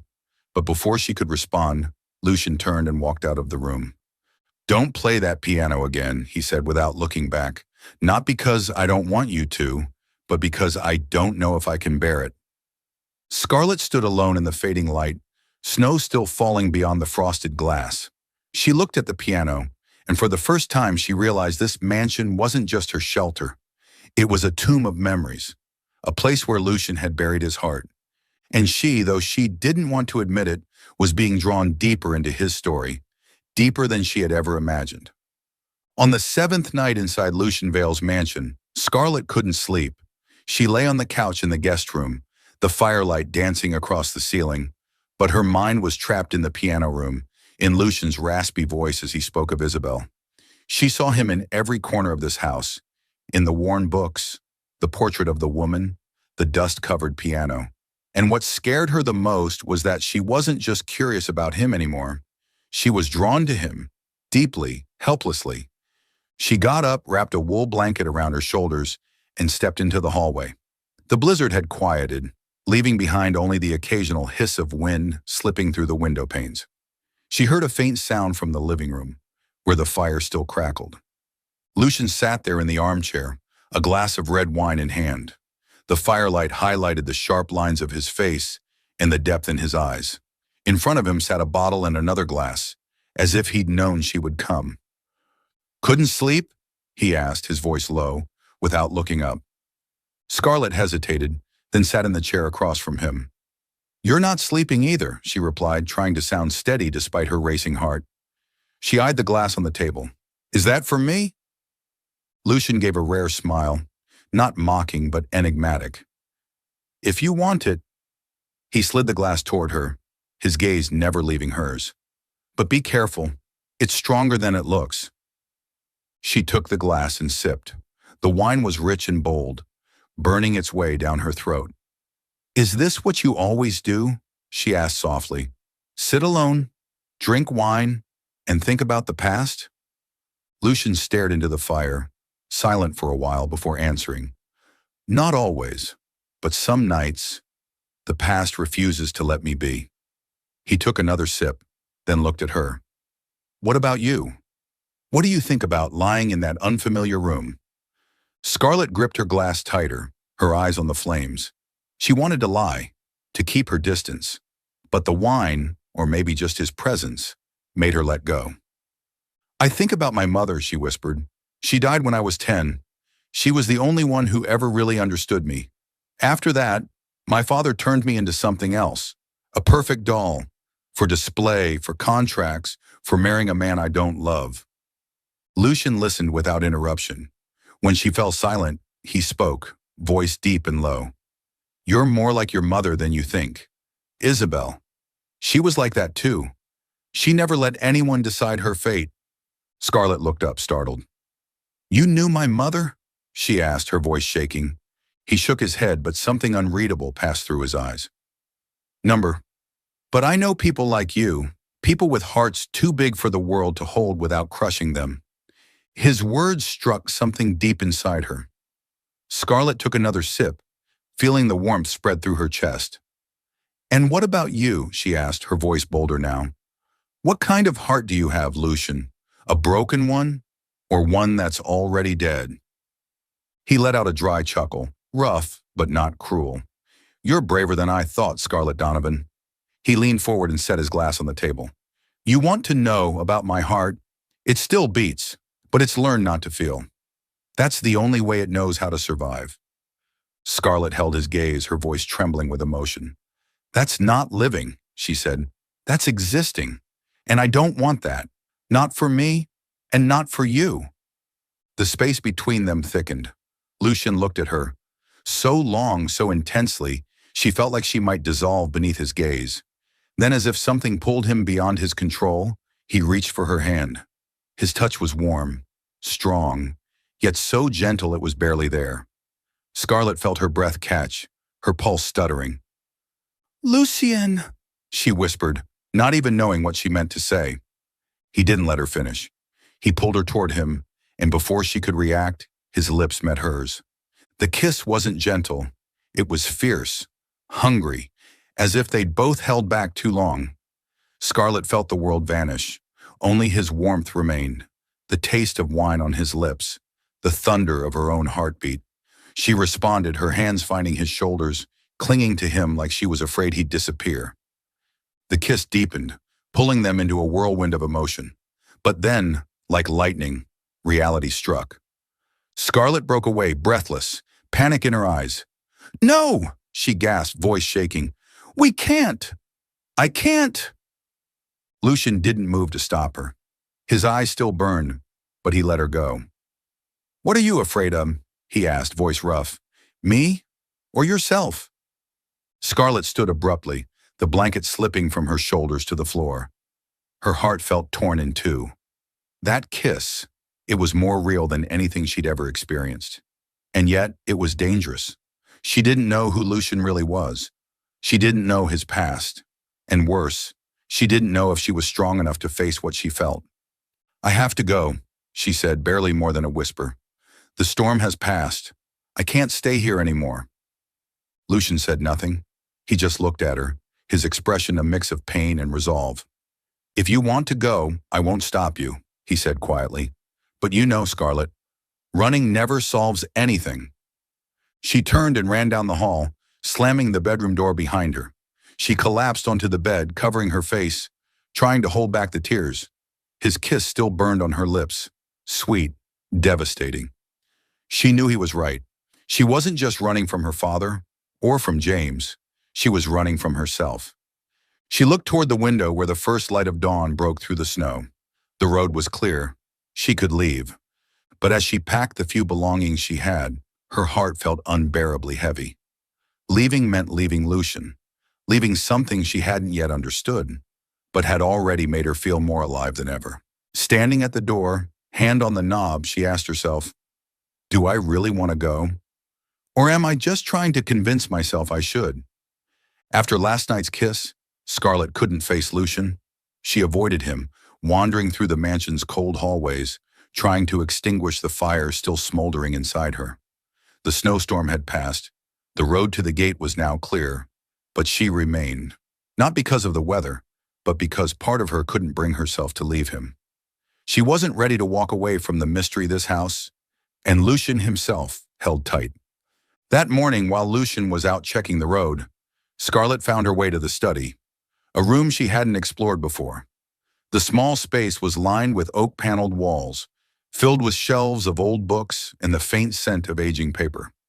A soft light from the window fell across a wooden desk, where a carved wooden box lay quietly. Curious, she opened it. Inside was a bundle of letters, tied with a faded red ribbon. The envelopes were wrinkled, the handwriting strong yet elegant. Her breath caught when she saw the signature at the bottom of one letter. L.V. Lucian Vale. His name cut through her thoughts like a blade. With trembling hands, she opened the first letter. It was dated 10 years ago, addressed to her father, Edward Donovan. The content was brief but icy. Edward, I've held up my end of the deal. If you go back on your word, there won't be a second time. L.V. Scarlett felt the blood drain from her face. She read on, each letter a piece of a story she had never known. Lucian and her father had once been business partners, investing in a massive financial venture. A younger Lucian had poured everything he had into the deal, trusting her father's word. Then came the final letter, the handwriting shakier and the words like a dagger. Edward, you betrayed me. You took everything. My money, my name, my future. I swear, no Donovan will ever set foot in my house again. LV. Scarlett collapsed into the chair, clutching the letters as if they were explosives. Lucian didn't just know her father. He had been destroyed by him. This mansion, his reclusive life, all of it was fallout from that betrayal. But what hurt the most was the kiss. He kissed her, knowing she was the daughter of the man who ruined him. What did it mean? Revenge or a moment of weakness? She heard heavy footsteps in the hallway. Lucian entered, his coat still dusted with snow. His eyes darkened as they landed on the letters in her hands. You had no right to go through that, he said, his voice like ice. But she caught something else in his expression, a flicker of panic. No right? Scarlett stood, voice shaking with hurt and fury. You knew who I was from the beginning, didn't you? The daughter of Edward Donovan, the man who took everything from you. So why did you let me stay? Why did you... Her voice caught. Why did you kiss me? Lucian's jaw tightened, his hands curled into fists. You want the truth? He asked, stepping forward, forcing her to take a step back. I let you stay because I wanted to see Edward Donovan's daughter fall. I wanted to watch you break, like I did. His words landed like a punch. Scarlett's heart cracked, but she held his gaze. And the kiss? She asked, her voice low but sharp. Was that part of your revenge too? Lucian stopped just a few feet from her. He stared at her for what felt like an eternity before he finally spoke, his voice hoarse. No, that was my mistake. I didn't mean to feel anything for you. A wave of emotion crashed over her. Anger, grief, but also painful understanding. You say I'm the daughter of a traitor, she said, voice trembling. But I'm not my father, Lucian. I didn't know what he did to you, and I'm not here to pay for his sins. Lucian let out a bitter laugh, dry, almost hollow. You think that's enough? That you can walk into my life, stir up everything, and just leave like nothing ever happened? You don't understand, Scarlett. This house, this me, is all that was left after your father ruined me. Scarlett stepped toward him, despite the fear pulsing in her chest. Then tell me, she said, her voice steady. Tell me what happened. If you want me to understand, if you want me to leave, then give me the truth. Lucian's eyes flickered between anger and something far deeper. Pain. Finally, he turned away and leaned against the bookshelf. 10 years ago, he began, voice low, I was a young, ambitious investor. Your father and I partnered on a financial project. I trusted him, put everything I had into it. But he rigged the numbers, shifted the blame when it failed. He walked away with everything, my money, my reputation, my future. He paused, his voice breaking slightly. And Isabel, she couldn't take the pressure. She disappeared. I never found out if she was alive or dead. Scarlett stood frozen. She had always known her father was ruthless in business, but never imagined he had destroyed someone like this.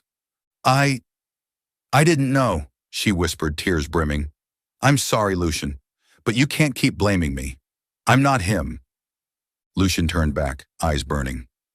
You think I don't know that? He rasped. But every time I look at you, I see him, and I hate myself, because even knowing who you are, he stopped, voice cracking. I still wanted you to stay. Scarlett's heart thundered. Still what? She asked, her voice barely above a whisper. He looked at her, torn. Still wanted you here, he said, so softly she had to strain to hear. But I can't. No Donovan is welcome here. A deep ache spread in her chest. She wanted to scream, to tell him she was fighting too, that their kiss wasn't a mistake. But instead she nodded, her voice cold. I understand. I'll leave. Right now. She turned and walked out of the study, leaving the bundle of letters on the desk. But as she climbed the stairs to pack, her heart felt unbearably heavy. She wasn't just leaving Lucian. She was leaving a part of herself, a part she had discovered in this mansion, in his eyes. And she knew no matter how far she ran, what happened here would haunt her forever. Scarlett stood in the cold living room, a small suitcase at her feet. Dawn's pale light filtering through the window. The letters from the study haunted her still, every word carved into her heart like a reminder that she wasn't just Scarlett Donovan. She was the daughter of the man who had destroyed Lucian's life. Their kiss, those fleeting, shared moments, now felt like the remnants of a shattered dream. She realized she had been nothing more than a pawn in a long, cruel game. Her father the player, and Lucian the final casualty. She heard slow footsteps descending the stairs. Lucian appeared, tall, broad-shouldered, but with eyes full of inner conflict. He stopped at the doorway, keeping a distance between them, as if afraid getting any closer might break him. "You said you were leaving," he said, his voice deep, not as cold as before, but still guarded. "The road's clear now. You don't have to stay." Scarlett clenched her fists, steadying her voice. "Are you sending me away because I'm Edward Donovan's daughter? Or because you're afraid of something else?" she asked, her gaze locked on his. She needed him to say it, that the kiss wasn't a mistake, that he had felt the fire between them too. Lucian stared back, eyes stormy with things unsaid. "You want the truth?" he said, voice hoarse. "I don't hate you, Scarlett. I want to hate you. I want to blame you for everything your father did. But I can't, and that's why you have to go. Because if you stay, I'll—" He stopped, turning away as if the rest was too painful to speak aloud. "You'll what?" Scarlett stepped closer, her voice trembling. "You'll fall in love with me? You'll let yourself be happy? Why are you punishing yourself, Lucian? My father took your past, but you're letting him steal your future too." Lucian let out a dry, bitter laugh. "Happy?" he echoed, as if the word were foreign. "You don't understand, Scarlett. I don't deserve happiness. Not after everything I've lost. Not after what I failed to save. Isabel disappeared because I wasn't strong enough to protect her. And you—" His eyes found hers filled with pain. "You deserve someone better than me. Not a man who's just pieces of what he used to be." Scarlett's heart ached as if it were being torn in two. She wanted to scream, to tell him she didn't need perfect. She only needed him, his truth, his scars, his brokenness. But she knew he had built a wall too tall for her to break through. Not now, maybe not ever. "You're wrong," she said, her voice thick with emotion. "I'm not a pawn in my father's game, and I'm not Isabel. But if you want to push me away, if you want to keep living with your ghosts, then I'll go. Not because I'm weak, but because I respect your choice." She picked up her suitcase and walked toward the door. Each step felt like carrying the weight of 1,000 pounds, like she was leaving behind a piece of her heart within these walls. Lucian didn't stop her, but she felt his eyes on her. A silent goodbye he couldn't bring himself to speak. When she opened the door, the cold wind swept in, bringing with it the scent of snow and loneliness. She turned one last time to look at him. "I hope one day," she said quietly, "you'll forgive yourself." Then she stepped out. The snow-covered path led her back to the rental car, now cleared and waiting. Scarlett drove away from the mansion without looking back, but tears slipped silently down her cheeks. She wasn't crying because she had been rejected, but because she now understood she had been the final link in a chain of tragedy between her father, Lucian, and Isabel. She had fled New York in search of freedom, but found something far more painful, in a man she couldn't stop thinking about. The drive back to the city was long and dull. When the skyline of New York finally emerged, she felt like a stranger returning to a world that no longer fit. She was no longer the obedient Donovan heiress. Lucian's kiss, the days inside that mansion, had changed her. She was stronger now, but her heart was also more fragile than ever. She stopped the car outside the Plaza Hotel, where everything had begun. Her phone buzzed. Dozens of messages from her father and James. But she didn't open them. She walked into the lobby, the glittering chandeliers above reminding her of the golden cage she had once called life. A staff member recognized her, whispered something to a colleague, but Scarlett didn't care. She went straight to the front desk and booked a room, for the first time in her life, using her own credit card, not her father's. In the hotel room, Scarlett sat by the window, staring at the city lights below. She thought of Lucian, How he hadn't pushed her away out of hate, but out of fear. Fear of loving again. Fear of losing again. She thought of Isabel, of the letters, of her father. She realized she hadn't just run from a wedding. She had run from a legacy of pain, but not anymore. She picked up her phone and typed a short message to her father. "I'm back, but things will be different. We need to talk." She hit send and turned the phone off. She didn't know what tomorrow would bring, but she knew one thing for sure. She would never be a pawn again. Lucian might choose to live in the past, but she would choose the future, no matter how painful. And as she closed her eyes, his image appeared, his stormy eyes, his searing kiss, and the rasp in his voice when he confessed he wanted her to stay. She didn't know if they would ever meet again, but one thing was certain. He had changed her, forever. With a broken but unyielding heart, Scarlett took a deep breath, ready for whatever waited beyond the next sunrise. Are you still following the story? Please leave your thoughts on the story in the comments below. All your comments are the motivation for us to create better stories. Don't forget to subscribe to our channel. Thank you very much. New York welcomed Scarlett with blinding lights and the blare of traffic, but she felt like a stranger in the city she once called home. When she stepped into the Donovan family penthouse, the scent of expensive perfume and the sterile glow of glass walls made it hard to breathe.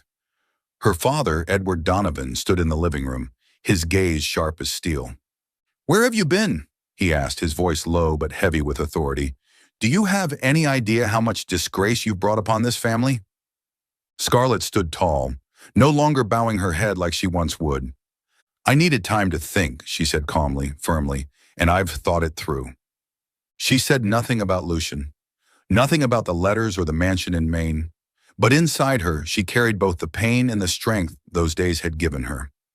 Edward stepped closer, scrutinizing her like she was a chess piece he couldn't control. "Think?" he sneered. "You're the heir to the Donovan legacy, Scarlett. You don't get to think. You have a duty." He pointed to a newspaper on the table, its headline screaming, "Donovan heiress flees engagement. Scandal or secret?" "The media is tearing us apart. James has agreed to forgive the incident, but you will attend the press conference this afternoon and confirm the engagement." Scarlett glanced at the paper, then back at her father. She remembered Lucian, how he spoke of her father's betrayal, how he had been destroyed. But more than that, she remembered herself, the woman who had dared to run, to love, and to face the truth. "I'll go to the press conference," she said, voice calm and even. "But I won't say what you want me to." Edward's brow furrowed, but before he could respond, his phone rang. He turned away, leaving Scarlett standing in the silence of her defiance. She knew the real battle was still ahead. That afternoon, the Plaza Hotel once again became a media spectacle. Dozens of reporters, cameras, and flashing lights filled the room as Scarlett stepped into the conference. James stood beside her, his smile flawless but cold, like a portrait designed to please the public. Her father stood behind her, eyes commanding her to stay quiet and smile. But Scarlett was no longer the obedient daughter she had been a week ago. She had changed, and today she would prove it. When the microphone was passed to her, Scarlett took a deep breath. She looked out at the sea of faces, hungry for scandal. "I know you're all waiting for an explanation," she began, voice clear and steady. "I left the engagement party because I don't love James. I refuse to live a life that's been arranged for me, where my happiness is sacrificed for reputation or money." A murmur rippled through the room. James stiffened, his smile faltering. Edward stepped forward, trying to grasp her hand, but Scarlett pulled away, her gaze unwavering. "Scarlett," he hissed under his breath, a warning. "Don't be foolish." But she didn't stop. She thought of Lucian, of the scars her father left on him. She thought of her mother, who once said freedom is worth more than any diamond. And she thought of the girl who had walked into a strange mansion and found her strength there. "I'm not just refusing this marriage," she said, her voice rising into the silence. "I'm refusing to live by anyone else's script. The Donovan name may stand for power, but I am not a possession. I am Scarlett, and I choose to live as myself." The room exploded. Reporters shouted questions. Cameras flashed wildly. James turned away, his face red with fury. Edward's fists clenched, his eyes blazing. But Scarlett wasn't afraid. For the first time in her life, she felt free. Not the freedom of running, but the freedom of standing in her truth. Then, after the press conference, Scarlett walked out of the hotel, leaving her father and James behind to deal with the media storm. She walked through the streets of New York, neon lights reflecting on the rain-slicked pavement. Her phone buzzed nonstop, messages from friends, her father's lawyers, strangers. But she didn't care. She had shattered the golden cage, and no matter how uncertain the future felt, she knew she would never go back. She stopped in front of a small cafe, its warm golden light spilling onto the sidewalk. She stepped inside, ordered a cup of hot tea, and sat by the window. As the warmth seeped into her hands, she thought of Lucian. She wondered what he was doing, if he still sat by the fireplace, clinging to memories of Isabel, or if he had finally found some light in his darkness.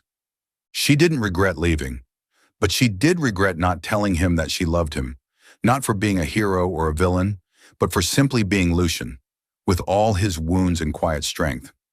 Scarlett pulled a piece of paper from her coat and scribbled a few simple lines.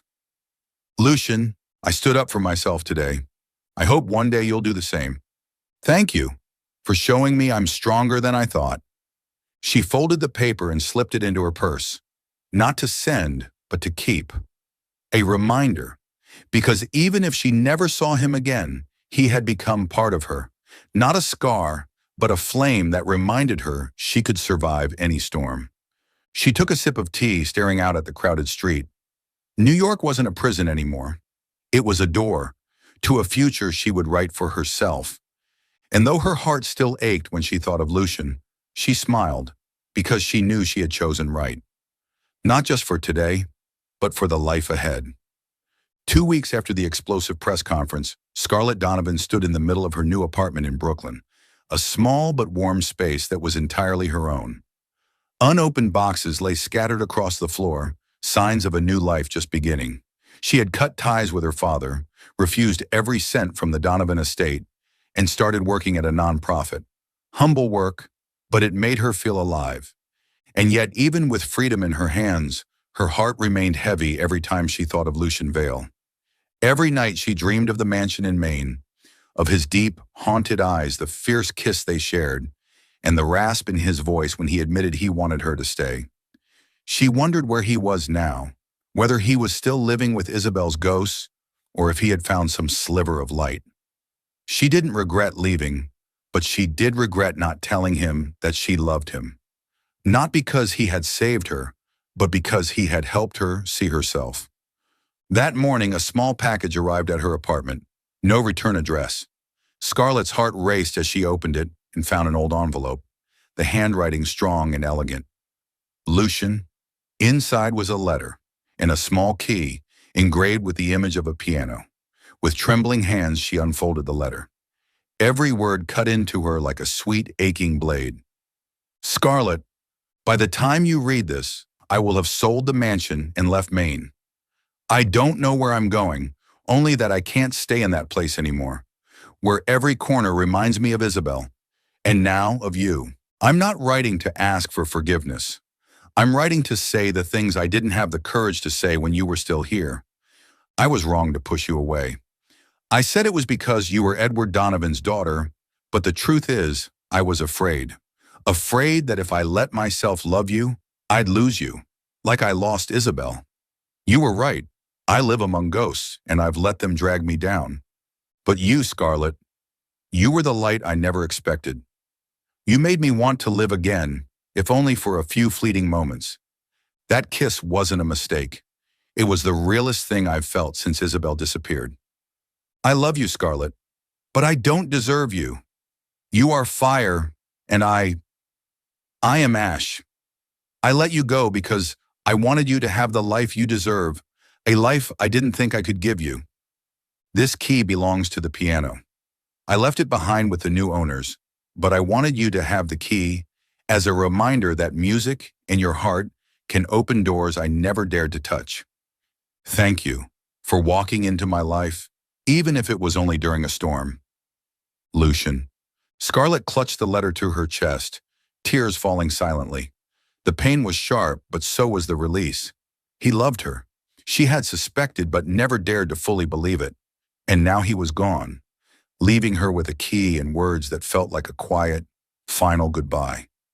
She thought of those days in the mansion, the way he had looked at her as she played Claire de Lune, the way his hand had found hers before that kiss.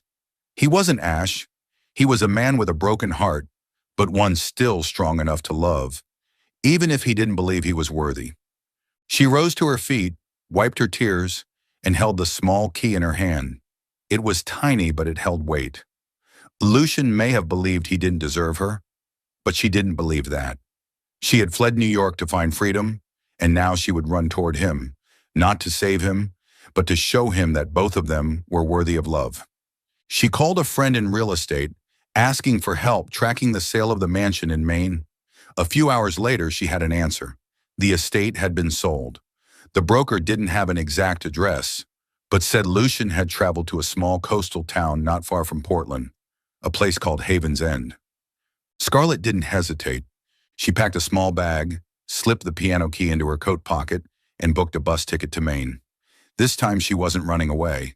She was running toward what she wanted, for the sake of her own heart. On the bus, Scarlett gazed out the window as the landscape blurred beneath the sunset. She thought of her mother, who once said love is the only thing worth fighting for.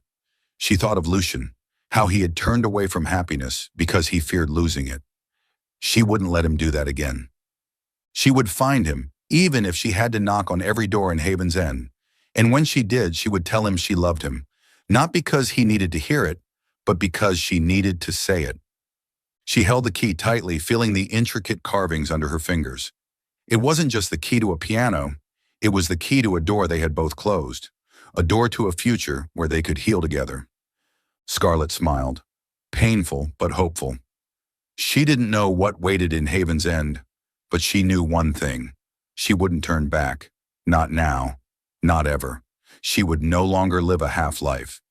As the bus rolled through the snow-covered roads, she closed her eyes and saw Lucian's face. Those deep, dark eyes, that rare, aching smile, and the rasp of his voice when he said her name. She didn't know if she would find him, but she knew she wouldn't stop. Not for him, but for herself, for the love she had found, and would never let go. Haven's End, a small coastal town in Maine, where waves lapped gently at rocky shores and weathered wooden homes stood silent beneath the autumn sky. Scarlett stepped off the bus, her breath curling in the cold air, her hand wrapped tightly around the piano key, Lucian's final gift. She had no address, no real lead, only a name and the unshakable belief that she would find him. She walked along cobblestone streets, asking around at the cafe, the general store, the harbor. An old boat repairman looked up at her and smiled. "You looking for the guy who just moved in down by the far end of the beach?" he asked. "He's been working on boats at the docks lately." Scarlett nodded, heart pounding, with a mix of hope and fear. The old man pointed the way and she followed, boots crunching over gravel, until she reached a small wooden cabin, smoke curling softly from the chimney. She knocked. Her heart thudded wildly. Lucian opened the door, tall, tousled dark hair, and those stormy eyes wide in disbelief. He wore a gray sweater, still carrying that rugged magnetic aura. "Scarlett?" His voice was hoarse, like he didn't believe what he was seeing. What? What are you doing here?" Scarlett smiled even though her whole body trembled. "I read your letter," she said gently but firmly. "I'm not here to apologize or argue. I'm here because there's something you need to know." Lucian stepped back, holding the door open, his eyes wary. "The truth?" he said quietly. "You already did enough, Scarlett. You stood up for yourself, just like you said you would. Why come back?" She stepped inside. The cabin smelled of burning wood and sea salt, a modest wooden table, a few books, a window overlooking the surf. She turned to face him. "Because I love you," she said, her voice trembling but certain. "Not because I need you to save me, or because I want to fix you. I love you, Lucian, with all your scars and all your pain. And I can't let you keep running from me like you're running from yourself." Lucian stood frozen, his eyes flickering between ache and longing. "You don't understand," he whispered. "I'm not who you think I am. I let Isabel go. I let the past destroy me. I can't give you a palace. I can't give you the life you deserve. Scarlett stepped closer, now only a few feet from him. I don't want a palace, she said, voice steady. I lived in one my whole life, and it was just a cage. I choose the ashes, Lucian. If you're in them, then that's where I want to be. Her words shattered the last of his walls. Lucian looked at her, his eyes burning, and whispered, Scarlett, like her name was a prayer. But before he could say more, she moved. She placed her hand over his heart, feeling it race beneath her palm. Then she rose on her toes, pulled him down, and kissed him. It was deep and fierce, a kiss full of promises and broken pieces finally fitting together. Lucian wrapped his arms around her, holding her like he was afraid she'd disappear. They kissed there in the cabin, with the waves crashing beyond the window, as if the world had narrowed down to only the two of them. When they finally broke apart, Lucian rested his forehead against hers, his eyes closed. I don't deserve you, he whispered, voice raw. But I love you, Scarlett. I've loved you since the first time you played Claire de Lune. I was too afraid to admit it, afraid I'd hurt you. Scarlett smiled, tears slipping down her cheeks. You can't hurt me more than I've already hurt myself, she said.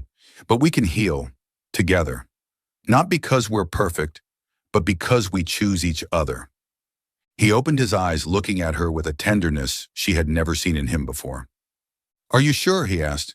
This life, this cabin, this town, it's not New York. No lights, no spotlight. She took his hand and laughed softly. I never wanted the lights. I want you. And I want us to write a new song. Not Claire de Lune, but one that's ours. Lucian laughed, a warm, free sound, and pulled her into his arms. A new song, he repeated. I can't promise it'll be perfect, but I promise I'll try. For you. 1 year later, the cabin in Haven's End was now filled with light and music. A small piano sat in the corner, a gift from Scarlett to Lucian. Every evening they played together. Simple melodies, sometimes clumsy, but full of love. They didn't erase the past. Isabel was still part of Lucian, just as Scarlett's mother was part of her. But they learned to live with the memories, no longer prisoners of them. Scarlett worked remotely for the nonprofit, bringing hope to those who needed it most. But Lucian, he had rediscovered his old fire. After months in Haven's End, he started a small business, not with the reckless ambition of youth, but with quiet purpose. He partnered with local fishermen, building a sustainable seafood brand. It wasn't $1 million empire, but it was his, a way to rebuild faith in himself, a way to prove he wasn't just ashes. Scarlett watched him with pride, from mornings spent calculating at the kitchen table to evenings when he returned home smelling of salt and wind, smiling with joy. This is who you are, she once told him, when he worried his business wasn't big enough. Not because of its size, but because you built it with your heart. Today they stood hand in hand on the beach, watching the sun set in flames across the sea. Lucian turned to her, his eyes soft. You know, he said, voice low, I used to think I'd never get back up after what your father did. But you made me want to try again. You made me want to really live. Scarlett rose on her toes and kissed him gently. You didn't get back up for me, she whispered. You did it for yourself. And that's why I love you. He smiled, pulling her close, waves lapping at their feet. My girl, he murmured, do you ever regret choosing this pile of ashes? She shook her head, smiling through tears. Never, because this pile of ashes is my home. They built a life from ruins, a wooden cabin, a small business, a shared piano melody. Some nights they sat by the fire, sharing dreams and fears. Some mornings they argued over nothing, then made up with a kiss. Lucian no longer hid in the dark. Scarlett no longer ran from herself. They healed each other, not through grand gestures, but through quiet moments. A held hand, a song shared, a day's work side by side. Under the sky of Haven's End, they wrote a new future. No palaces, no titles, just real love. And a Lucian who had finally found himself, not to prove anything to the world, but to prove quietly, powerfully to his own heart that he was worthy of joy.